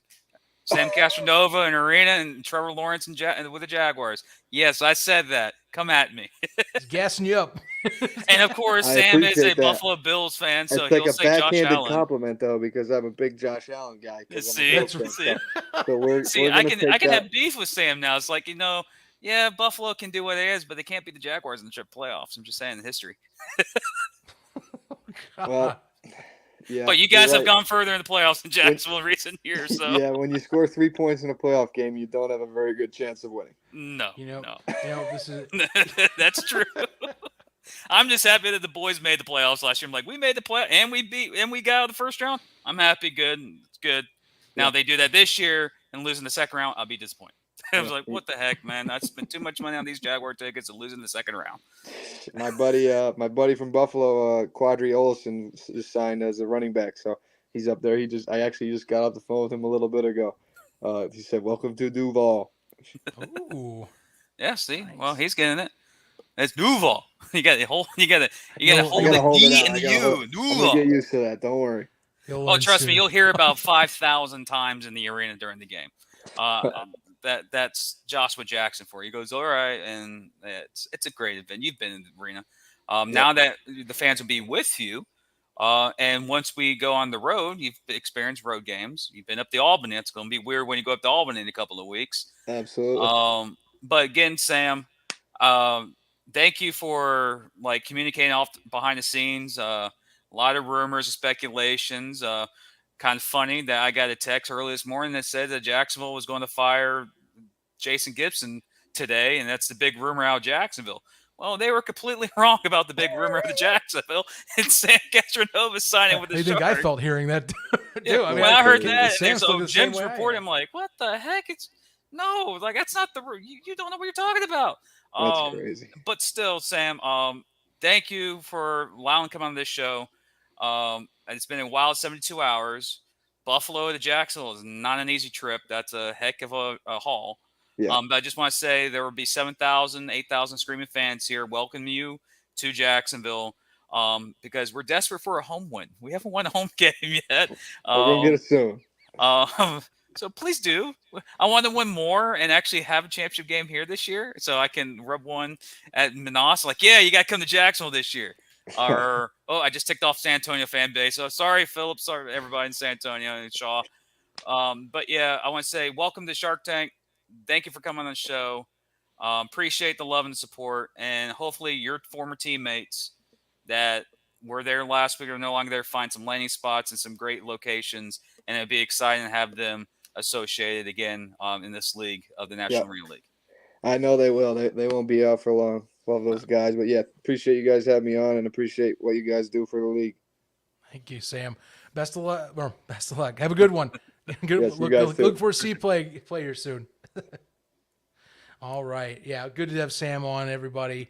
I'm just glad he's still in the league. That's the thing. Oh, yeah. I think that was the thing that killed me. And I know seen some folks in the chat and as Jim's, been hearing too. Yes, a lot of these guys are going to be back. And actually I did get a league transaction wire that has not been officially posted. We get stuff before it gets on the website, just as a heads up. So some things come from there. We get sources we talk to, and a few of those I'll wait on. But yeah, the former Empire players that are now scattered to the wind, they are finding homes very quickly. Correct. Is all I can tell you right now.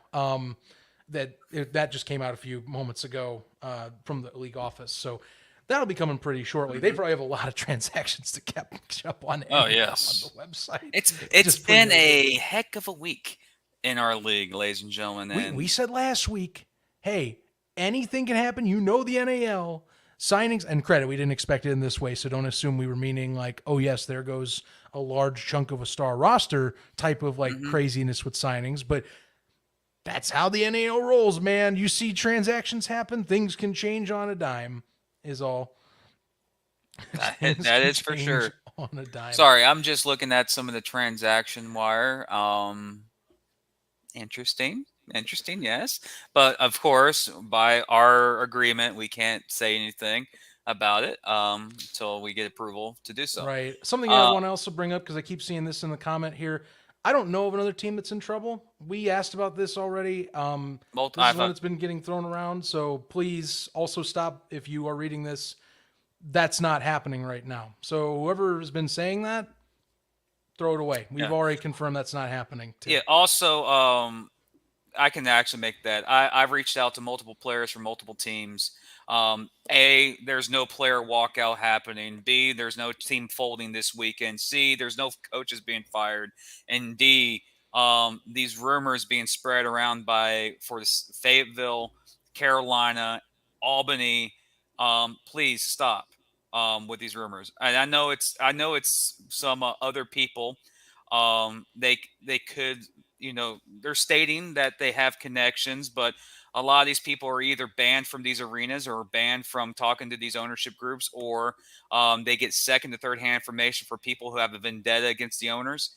That's one thing. Also, I can tell you right now, the people who should be worried about the Arena Football League, or not Arena Football, the National Arena League, are not the fans. The fans should not worry about it. I have got, again, confirmed with players, coaches, owners. A lot of the stuff is happening is, how can I say this without really, saying it? Powers that be are trying to, force their way to insert false narratives and rumors to these organizations to destroy their image, to make them like they feel superior. Okay. I'm not speaking. This is not from Commissioner Siegfried. This is not from the owner. This is from me as a fan who has covered this league for 3.5 years, who's loved this sport, who's watched leagues come and get destroyed by the same things that we complain about each and every single day on social media. These false rumors are the reason why these teams don't succeed, because you think you know the knowledge and you have expert and background information. Sorry, I'm going on the rant here. We got to break down the games and predict our games this week. But again, if we don't say anything, it's not real. Because trust me, I can call 3 people right now, 4 people, 7 people, 10 people, 12 people, half the players in the league, and they'll tell me what's going on. So when you see rumors like there's trouble in Fayetteville, BS. There's trouble in Carolina. No, there's not. Stop. We're the source that gives you the right information. If you see us say something about it, it's real. These organizations, yes, as the NAL, they're struggling. It happens sometimes. It's called fan interaction. Get fans in. Boom. Everything changes. The league is all right. Yes, what's happened in Albany has caused some havoc around the league. What's happening in Albany right now is starting. It's in the right direction. It has its man to lead its way back. Albany will not be an issue, and no team in the league is be an issue. Stop tagging me and Zach and saying that we said this on the podcast about a certain team in trouble. Stop. No, it's not. If the Inside the Walls podcast didn't say anything about it, it's not factual.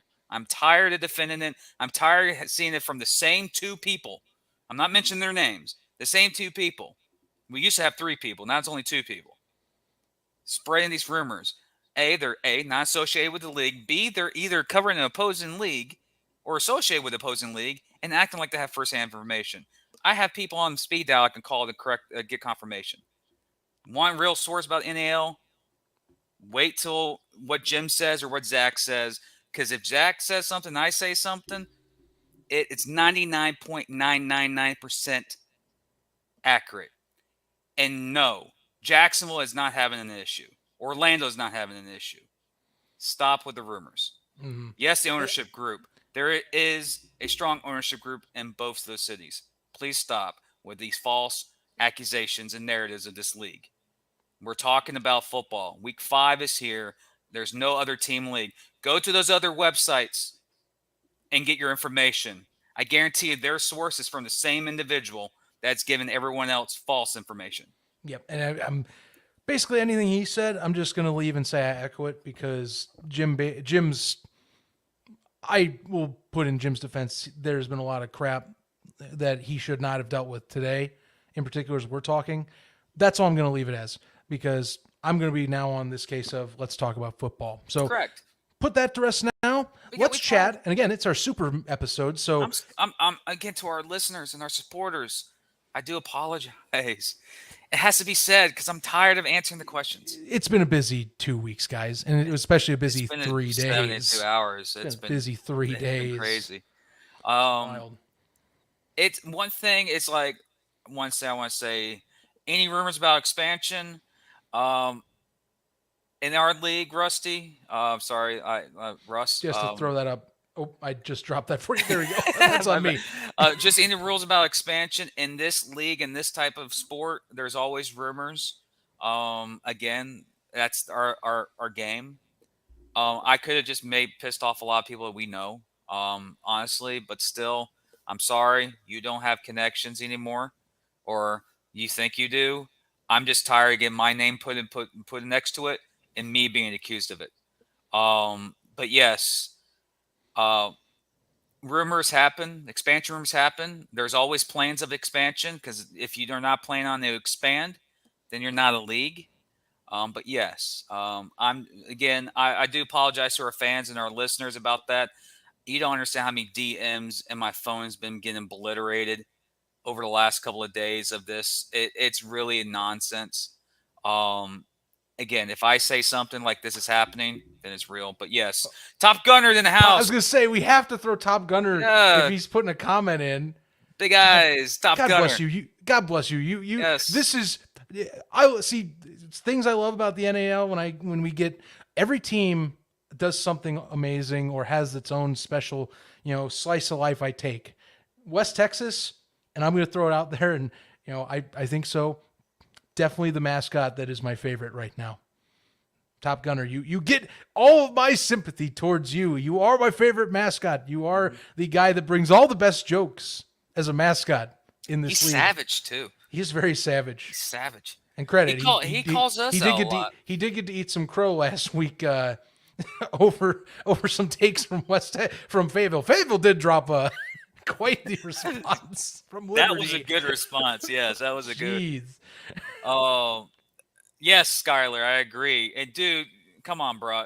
It's done. We're done with the Predators logo. Switch that thing up. He'll do it soon. Soon. Anyway, let's talk some football here. I see, yes. Phil. I see you. You're right. Let's get into it. It's also NAL Game Day. Wow, like I said, the super episode. Yeah. So if you've stuck around, which I see the audience is quite nice right now, so thank you for tuning in right now to our episode 99 live stream, which I guess it's kind of like the special 100 episode one. You take it as you will. We have had technically over 100 broadcasts or recordings. Technically 103. But yeah, but still, we run with it. We're cool with it. First things first, we'll talk about Game 1, Warbirds against the Empire, leading into NAL Game Day. And, this is getting a little hard to talk about. Now, credit, yes. They have had a lot of signings, and they do have one that I think is crucial towards any of the remaining veterans that are on the team or ones that were signed this year. I think this helps in the fact that they have signed on Roland Rivers, who is a former USFL quarterback. Last year, he played for the Pittsburgh Maulers last season. Also has played, of course, at Slippery Rock. Actually won essentially I believe the D2 equivalent of the Heisman at one point as well. So definitely a well-esteemed quarterback. Not an arena quarterback. I will stress this, though. But in terms of signings that Manassas made, which they have made quite a few, actually, in just the span of 24 hours, they are going to be able to field a full roster. So that is a good thing. Will they be able to be competitive against the Warbirds? Which, by the way, as we were talking, the Warbirds have made some upgrades. Part of the, I would say, the releases from Albany they have added. Melvin Hollins being one of them, by the way, as well. He was rumored. He was rumored to go out there anyways. Yeah, Trayvon Shorts. I did see that one. At Yeah, least it's that night, I believe, is going to happen. It looks like. There are players that are going to be in West Texas, so it'll be a unique thing. But one thing I just want to say is that we have the room. Will there be a coach who's coaching the team? We know who it is now. Will there Yes. be a game? Yes, there will be a game. So Albany fans, go out and support the Albany Empire. Get behind this team. Empire, a great brand, a great for the community. Go enjoy the game, grow the sport. The way that the heel is to come together as a community. This game, oh man, so many transactions from both teams. The Albany's day and night different from what they were just 2 weeks ago. Yeah. A long road trip from Warburg up to Albany. I think this is going to be a very sluggish game, in my opinion. But Albany, I love you guys. And I think Manas even mentioned this. It's going to be a slugfest. If this game is competitive in the fourth quarter, I think that means Albany's in the right path to getting everything situated. But for West Texas, need more offense than you did last week against Fayetteville. 18 points and not going to win you a lot of games in arena football. I think Top Gunner can go in there and play some receiver, maybe quarterback. He can. Mm-hmm. If not, he can go have some fun in the suites with the mascots for Albany. But yes, I think this is a very interesting and unique game. But of course, we do picks. Everyone loves to do picks because this has been a 2-hour stream, big show. I do apologize how long it goes. We had a lot of stuff to talk about, a lot of stuff to get off our chest. I do apologize. But again, people want to know what game this week is going to be. Checking the script. I lost. Wait a minute, I'm not supposed to lose. Let me see the script.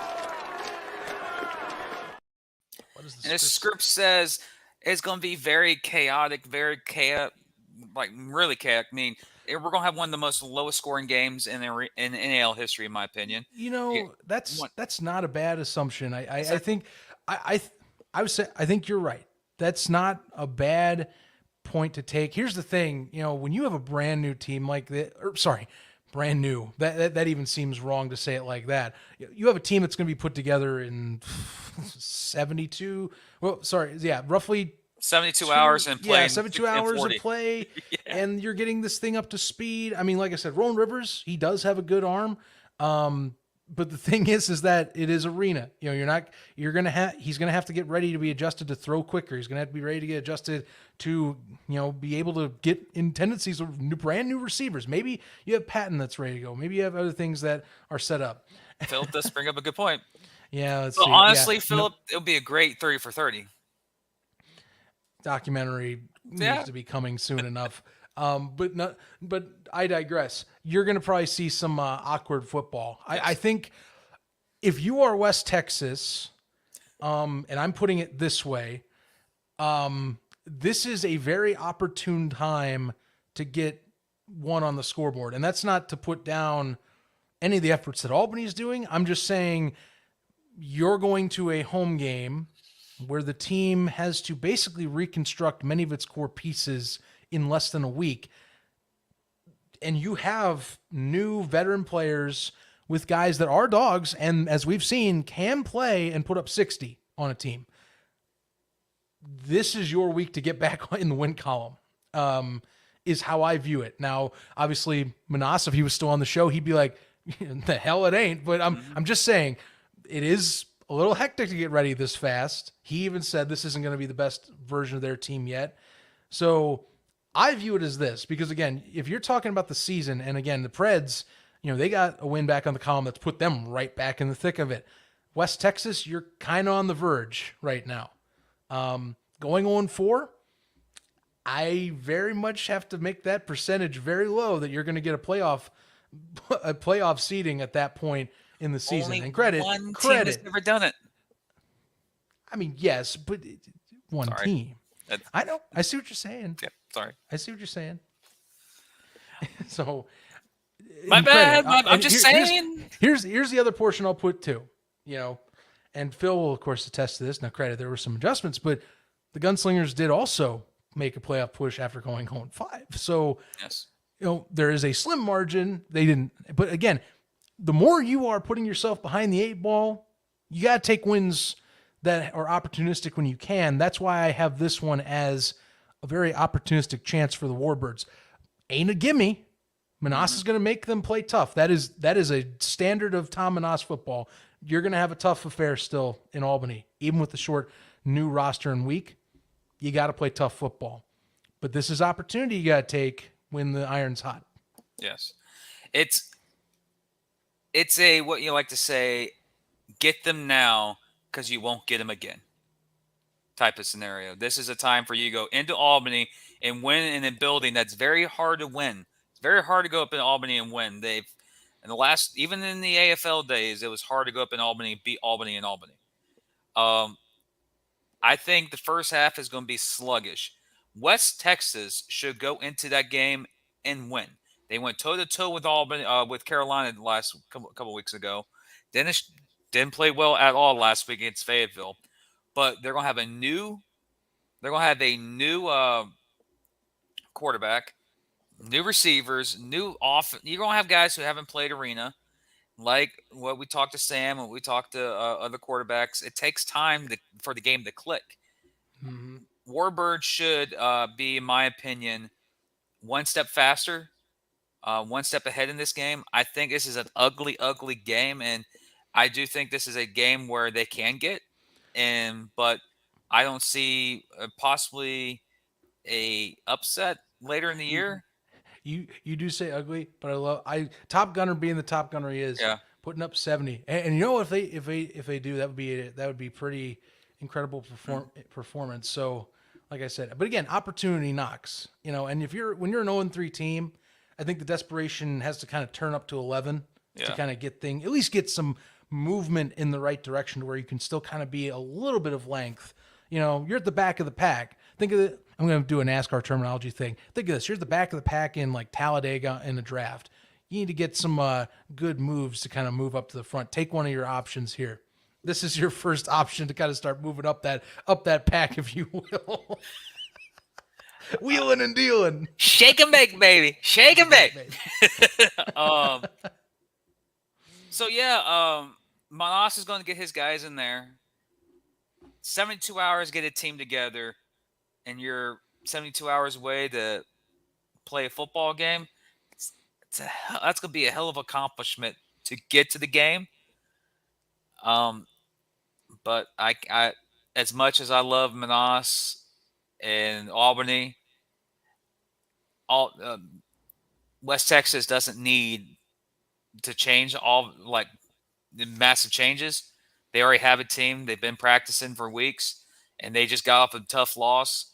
West Texas goes up in Albany, and they get the W this weekend. Close, ugly, but they do enough to win the game.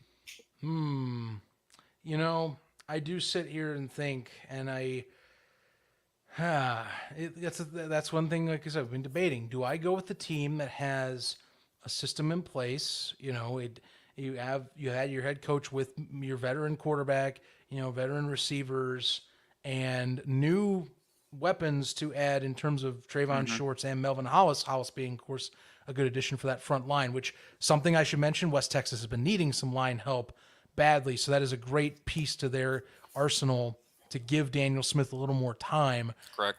And look, and I could be wrong, but I'm going to go and field, as much as West Texas isn't showing me the faith from last week. I mean, Fayetteville's a good team. Being held down to 18, that is a bit of a type of moment when you're held to 18 in arena. I'm still going to go with Fayetteville. Fayetteville's not playing this game. That was ugly. I'm still going to go with West Texas. Yes, Jim. I get it. I get it, man. I threw it off. You just made the list. Yeah. I go with the Warbirds this week. But I don't expect this to be any sort of blowout. I really do think Manas will get his guys in, and it will still be a gritty game. You'll be sitting there. It'll be entertaining to kind of see how this plays out, I think. But I got West Texas. Just it's a little more, I think, not coercion. It's a little more Cohesion. Coercion's a little more of a problem. Cohesion means everyone's going in on the same page. Okay, that's weird. There's no coercion going on now with this game. But also for Albany fans, remember 1-3, you're not really out. I do think this is going to be a cluster for a 3 and the 4 seed, in my opinion. I think you're bite the bullet this week, growing pains, get the bye week, and have the next 10 games after that full ready to get in the top 4. And I think by then Manas will get more guys he wants in, and Albany will be competing for a playoff spot or be comfortably in the playoffs. So for the Albany faithful, Albany is not going away. With Manas being back, it does, fix the movement of this organization back to the right direction. And Ben Bennett being the OC. Oh yeah, that's like one of the biggest surprises of this week is seeing Ben Bennett come from what we thought was retirement, and he's going to be back in the fray again. So that is also fun. True. That's a fun aspect of this too. Is he'll be able to, he is an offensive QB guy. And again, Rivers is the real deal. I've seen him play in the USFL. He does have his moments. He is a bigger dude. I think the best comparison I have, if you guys watch, say, and I only bring this up for comparison. It's not like I'm trying to purposely talk, but in the IFL, think of Nate Davis. That's what he reminds me of. Bigger, bit stockier, but he's got a cannon of an arm. Really good cannon for an arm. So that's the best comparison I got if you're trying to look for someone to kind of equate, if that makes any sense. Indeed. Well, Ben Bennett is going to be the OC for the Albany Empire, but he was with the Predators in 2021. For those that are trying to remember, Ben Bennett in the NAL, yes, he was the Preds coach for the NAL return. 2021, he led them to the only playoff appearance they've had since their return back in 2019. And now he's back in the fray. He basically stepped away from the team on his own volition back in 2022. And that was when Coach Higgins showed up and replaced him, who he was on his roster the previous year. Higgins was then let go at the end of last season. Now Herky Walls is over there. And of course, the legend himself for the Preds, he's now coaching this week. And now he has Damon Ware over there as his OC, as we learned from Manas as well. So all that things considered. So that's just a little backstory again, if you didn't get the whole gist of that as well. Nonetheless, we have one last game to cover this week, which includes the Gunslingers versus the Mustangs. That is our game of the week. One thing I will bring up, and this is unfortunate just because sometimes it happens, we get busy. Sadly, Kendrick Ings cannot make it tonight. We are going to try and get him back on for a show next week, so stay tuned for that. Already been talking with him, but players are busy. They got lives outside of football too. We get it, and he's been on the show plenty of times. We can gladly wait to get him back on, without a doubt. So stay tuned for that next week. But here, Gunslingers, Mustangs. I'll be honest with you, man. If we saw anything that we expected 2 weeks ago with Jacksonville in town, I fully expect no defense to be played until someone makes one play again. Correct. It's going to be another one of those games to see who flinches first. That's what I'm looking at right now. I agree. Talking to some friends from San Antonio, we don't need to mention them. They don't need to be praised on this show. They don't allow us to go on their podcast at all. But they both of them said that San Antonio went through a murderous row: Carolina, Jacksonville, and Albany. You got to throw Fayetteville in there now. Well, yeah, now you have another one that I think right now, again, we used to think Albany, but right now Albany's trying to figure themselves out. So, yeah, Fayetteville kind of gets put up there with the big boys at this moment, and they've stand their ground. Yes. Like I said, if you don't have a fumble go their way, against Jacksonville, and if you don't have Cato go out, I do wonder how that game continues to progress. I think Jacksonville still would have won, but it shows you, that's the type of game, it's good talent if it's one flinches. Like one possession is the thing that decides and finishes off the path a game can go on. That's when two good teams are playing. If you can have one like the Gunslingers where they can go down 2 possessions and then rally back from 2 possessions back. That's a sign of a really damn good team. Well, it's also a sign of a good team is they know I think it was Coach Shaw or another coach said this. I think I heard this on the Smoking Guns podcast. Last year they had a hard time winning. Now they know how to win. They don't need to, learn how to win. They know how to win down in San Antonio. And that's because of, Arvell Nelson, friend of the show, Kylie Rashad, Philip Barnett, Alexander, Pierre Turner, Dante Hangus. It's like San Antonio has a squad. They're healthy too. We didn't know what Fayetteville was going to be this year. We had no idea what they're going to be this year. They come out of the gate on fire. Cato, day and night compared from last year.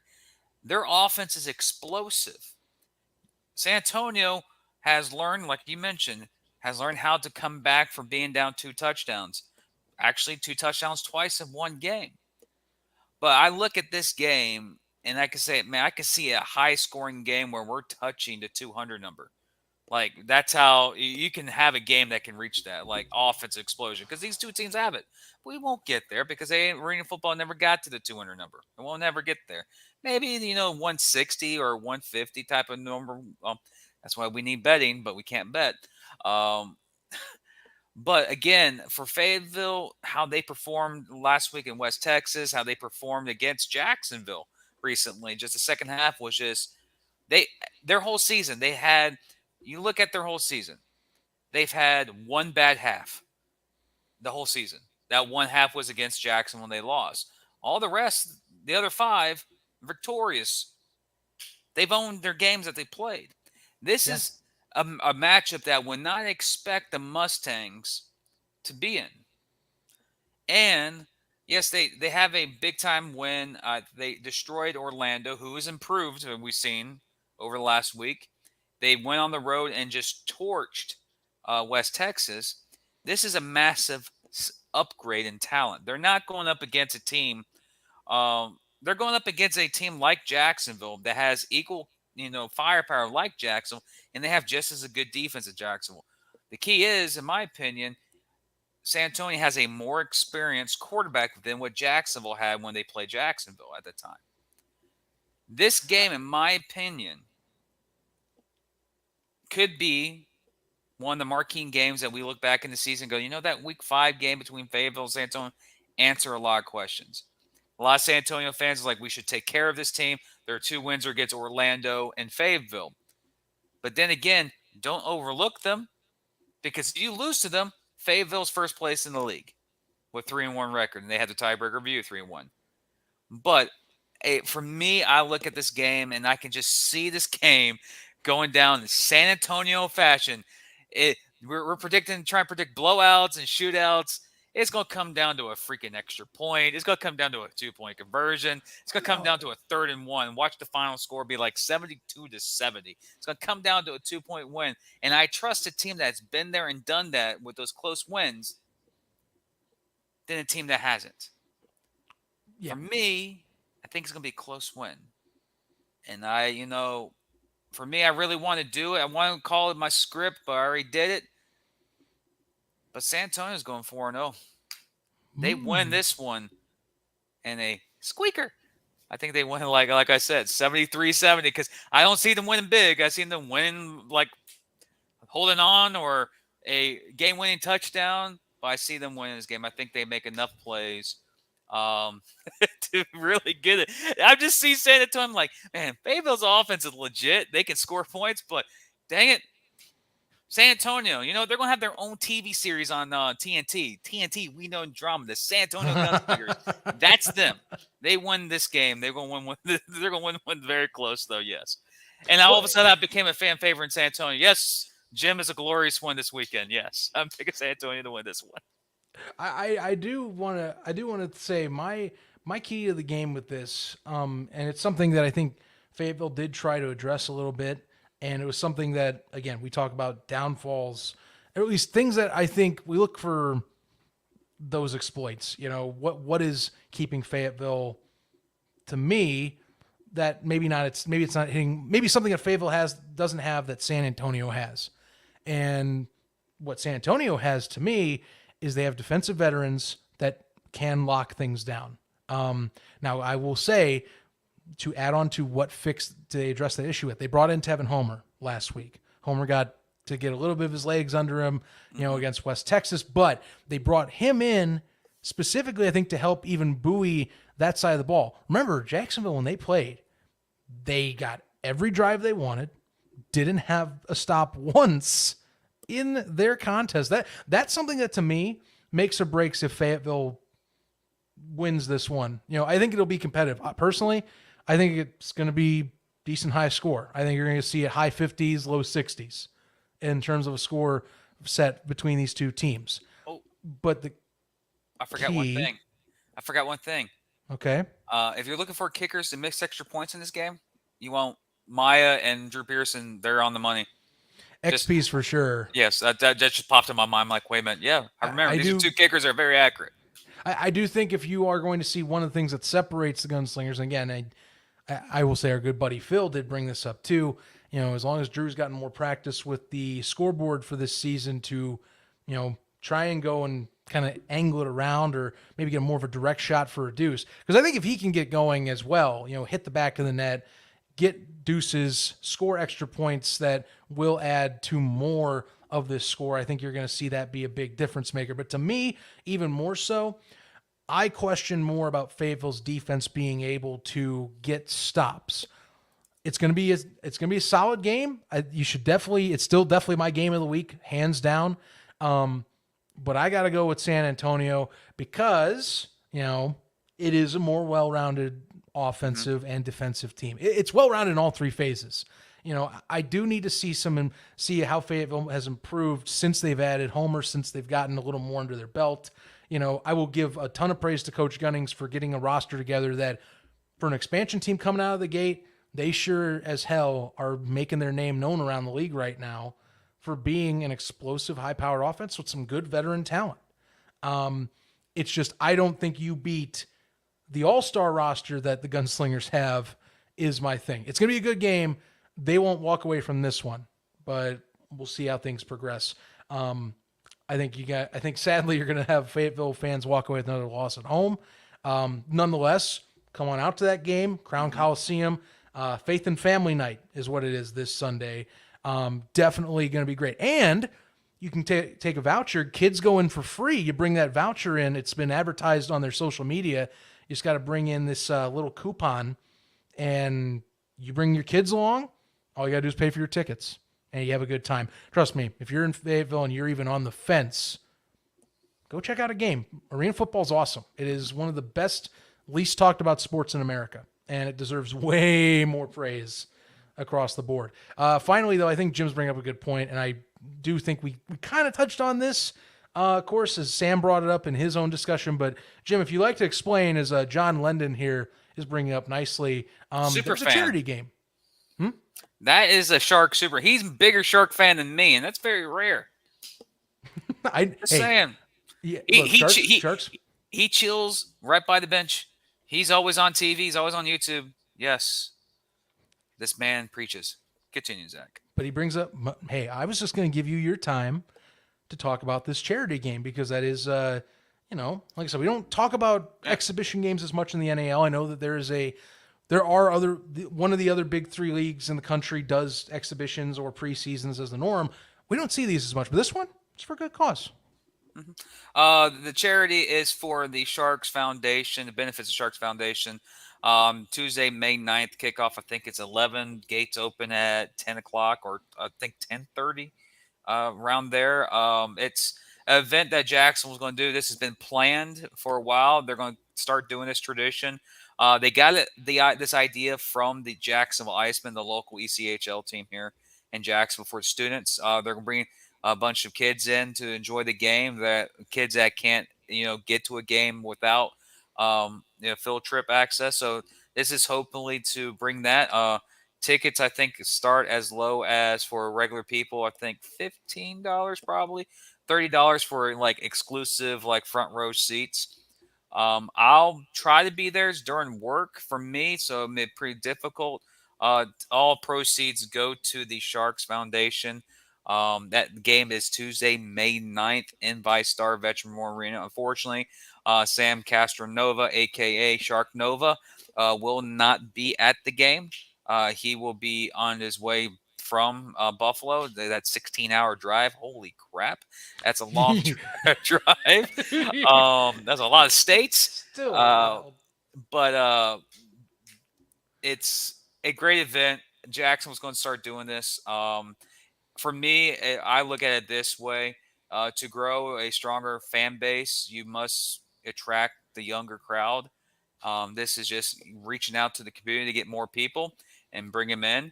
And yes, it's going to be. I think they're going to try and get about 5,000 students in there, plus regular fans. They're taking on the Georgia Steam, or not Georgia, the Southern Steam. I have no idea who they are. I just know that hopefully our Jacksonville Sharks are get in this game, get some good reps, get some good practice, stay healthy. Hope the kids have fun. And we are supporting a good cause. And our $15 to $30. Thank you again. I appreciate it. Rightful Rudder. I got the email earlier. I thought it was like 10, 20. It's been chaos. I've been getting Chris, it's VyStar Veterans Memorial Arena. That's the name of the arena. It's credit union here in Jacksonville. Yes. That's in the comments. I'm not gonna put it there. But overall, I'm not covering how I feel offended, Philip, man. I'm like, every time we do a live stream, I love Phil's comments because you just you got to react. I'm like, huh, what? But yeah, I also want to say some personal news, by the way. Okay. This is unique. I've never had this happen for me before. I had a person from Bristol, Connecticut, home of ESPN, reach out to me. Oh yeah, you did tell me about this earlier today. I'm glad you're bringing this up right now. To ask me the quote from Manas. I came back for the legacy. I'm doing it for the fans. They wanted to know if that was really Manas and can they use it. And I said, yes, you can use that quote, but you guys say that Jim from the Inside the Walls podcast said that. And he said, yes, I'll do that. Thank you for the insight. He does his story on ESPN. Doesn't even mention the quote or Inside the Walls. But ESPN didn't reach out to me. So I am elevating a little bit higher. Not really. But up and up. It's just small things. And up. Yeah. We've been on for a while, so let's say 8 minutes, 2.5 hours. Good. No show Friday, ladies and gentlemen. This is it for the show this week. When we said super show, we meant super show. This is the whole shebang for this week. And this was supposed to be for next week, 100th episode. But because of what happened in Albany, we had to do it this week to get situated in the big free agent signings. Next week, we'll get some more of the new free agents that will pop up somewhere. Kendrick Gaines, he's been busy. He's a football player, fan of the show. He's always on the show. Fan questions, send them in. Anything NAL related, we'll ask her best of ability right now. You guys have 8 minutes. But anyways, let's see this. Steam used to play at the... That's right. That's right, Skylar. I totally forgot about that. Yeah. I wouldn't know. Like I said, I still... So they're a local. Name. So they're a local team. So yeah, I did not know that. Yes, yes, Frightful Rudder. They're having a discussion in the chat about VyStar Veteran Memorial Arena is owned by VyStar. Technically, it's owned by the city, and VyStar owns like 60. They're the majority owner of the. And of course, Chris, he's a avid fan of ours. He comments on almost every one of our videos and live streams. USFL, Fox, guys. Oh Jesus, you missed that part. Get that off there. What? I don't know. Well, no joke. Because I come from that. that side of the football fandoms. You know. I see what you're talking about. That's all I'm telling you. That's all I'm telling you. But anyways, ladies and gentlemen, yes, games start this weekend interesting up in Albany, and of course the action in Fayetteville. A lot of bye weeks for teams. Next week there's only one game next week in the NAL. So that technically is the game of the week because it's the only game of the week. And because of a short week next week of the games, we will get again Kendrick Ings and someone else to join the show like this for episode 100, the official 100th episode. But seeing that we have no more questions, let's go back a little bit more. We'll give a little more time because I do want to bring up something that's been. I mean, we haven't really talked about it, but I'm gonna just positive things moving forward. This is the Empire asking. This is legit. Are we coming to the game Saturday? Well, we want to. I'm gonna put it want to because it's a hell of a drive for me, bro. Well, it's a hell of a drive for you, and Jesus, it would be a hell of a drive for me to get out to the Capital Region. I think that's a great question for you folks out there as well. Deal is, I would love to be at the game. I am hoping to get back to the MVP Arena soon enough, is what I will say. I don't know when.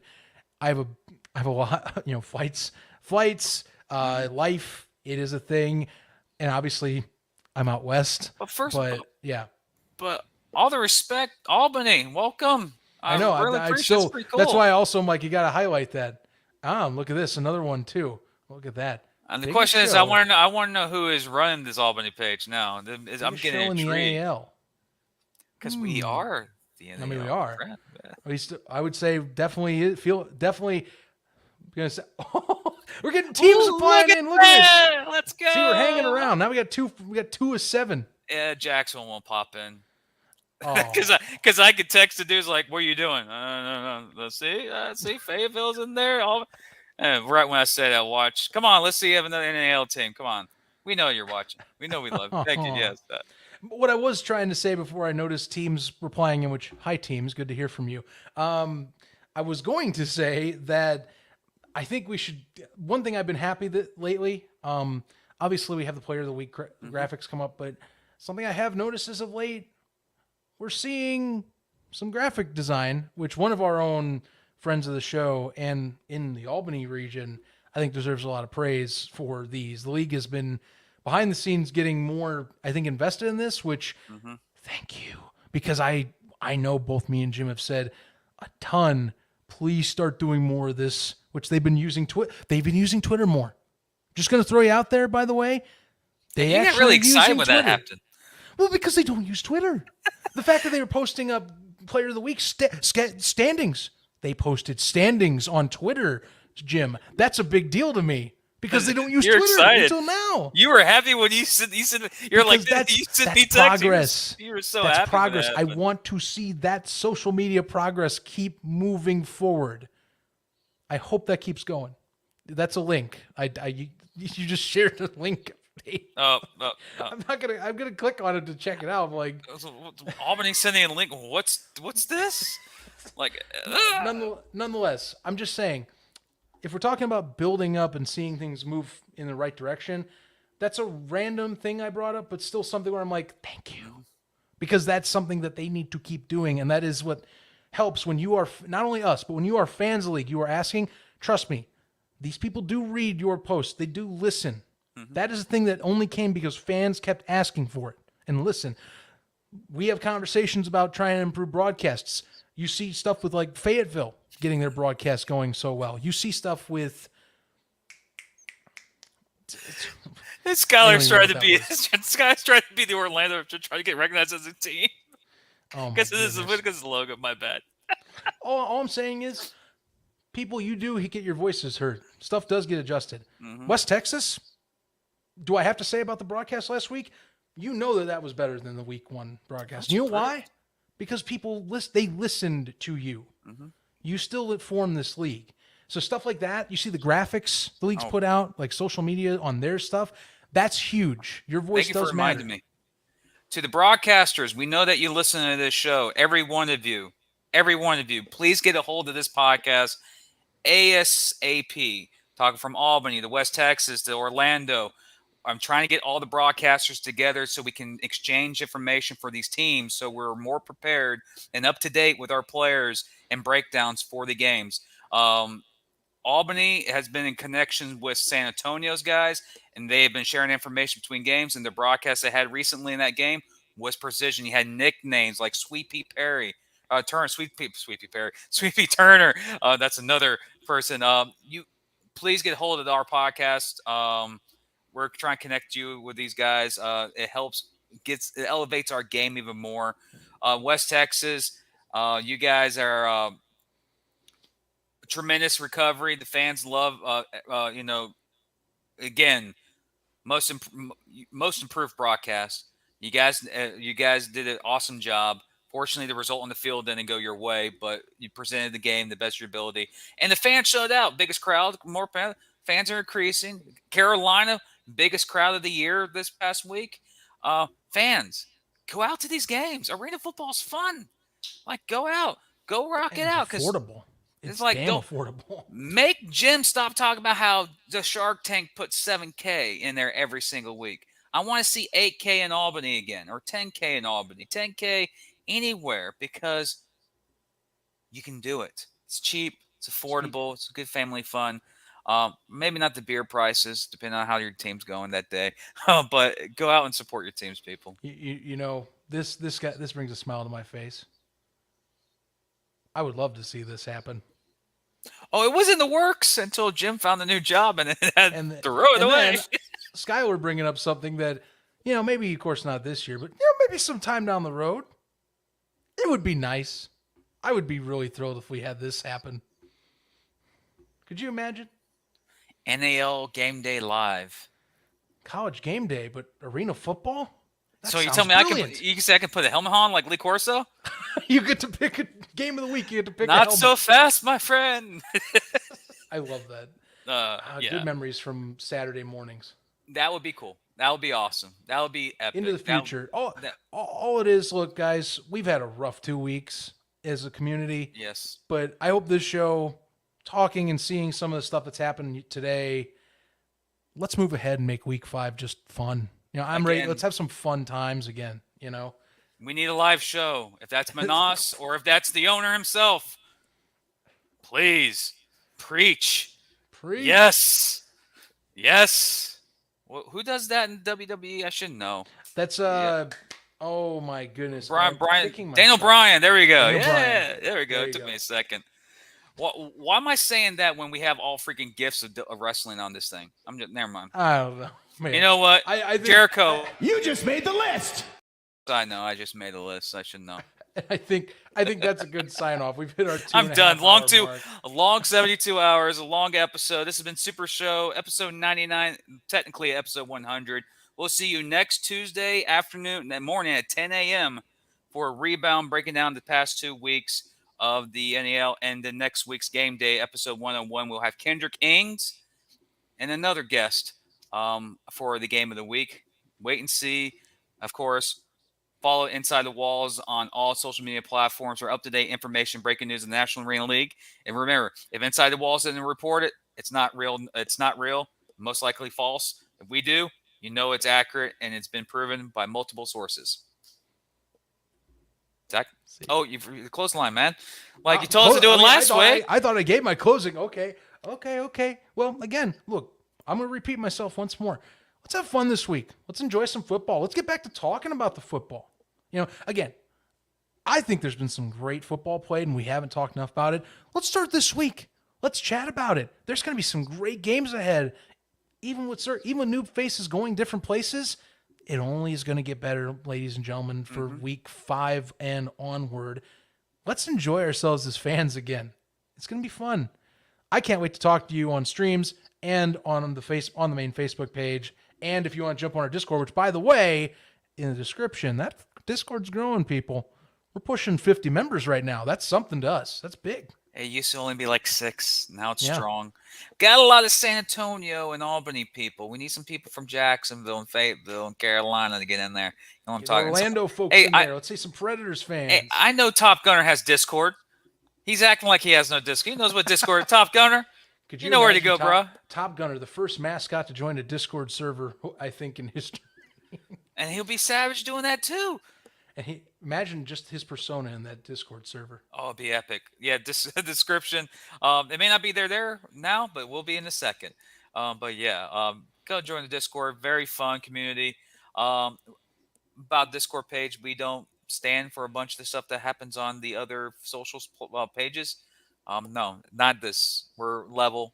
We have chats. We get together, chat. We have a good group. It's pretty fun.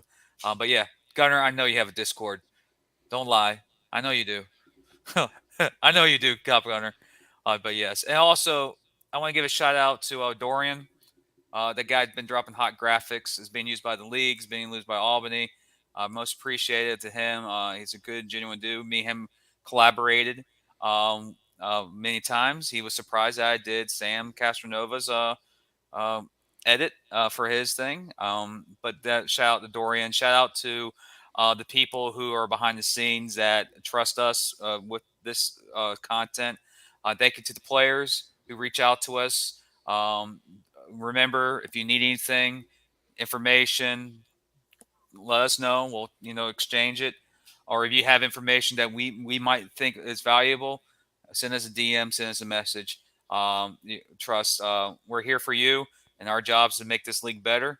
And again, I want to say thank you to the fans. Thank you for the viewers, the 18 they're on. We touched 51 on this live stream today. 51. Thank you very much. Thank you to the Albany Empire. Thank you to the Fayetteville Mustangs for commenting. Thank you to Chris. He's been nonstop commenting on their thing for a long time. And also this week in the Arena Ball, Homeboy had a pretty rough week. Again, loyal listener. Thank you for the support again. Me and Zach do this because we love the game. These players deserve this. And we love this sport so much that we will give you the right information when it's out. But then again, we've been here for 2.5 hours. For the people who watch this whole show, thank you. Appreciate it. Time descriptions will be in description for if you want to go back and listen to some of the interviews. But thank you for listening to the Super Show, episode 99. We'll see you guys next week on this. And yeah, Zach, I think you can close it out. I think you have something to say. Yeah, I think I do. And it's going to be because we need to get back in the groove of what we used to do. We realized last week we'd been slacking. Mm-hmm. Because here's the deal. Every episode, you'll remember this, you loyal fans out there, as we depart on this great journey that is the 2023 NAL season, remember one vital thing. And, well, we've already talked about it in a previous show because it's affected a previous game. Jim, what is it? Don't be a jack out of the box. Until next time, everybody, enjoy week 5. Let's have some positive stuff moving forward and just enjoy the games of football again that we have, that we're lucky to have too. See you online. Catch you next week. Covering all your favorite parts of the 50-yard fight. This is the Inside the Walls podcast with Zach Kyleman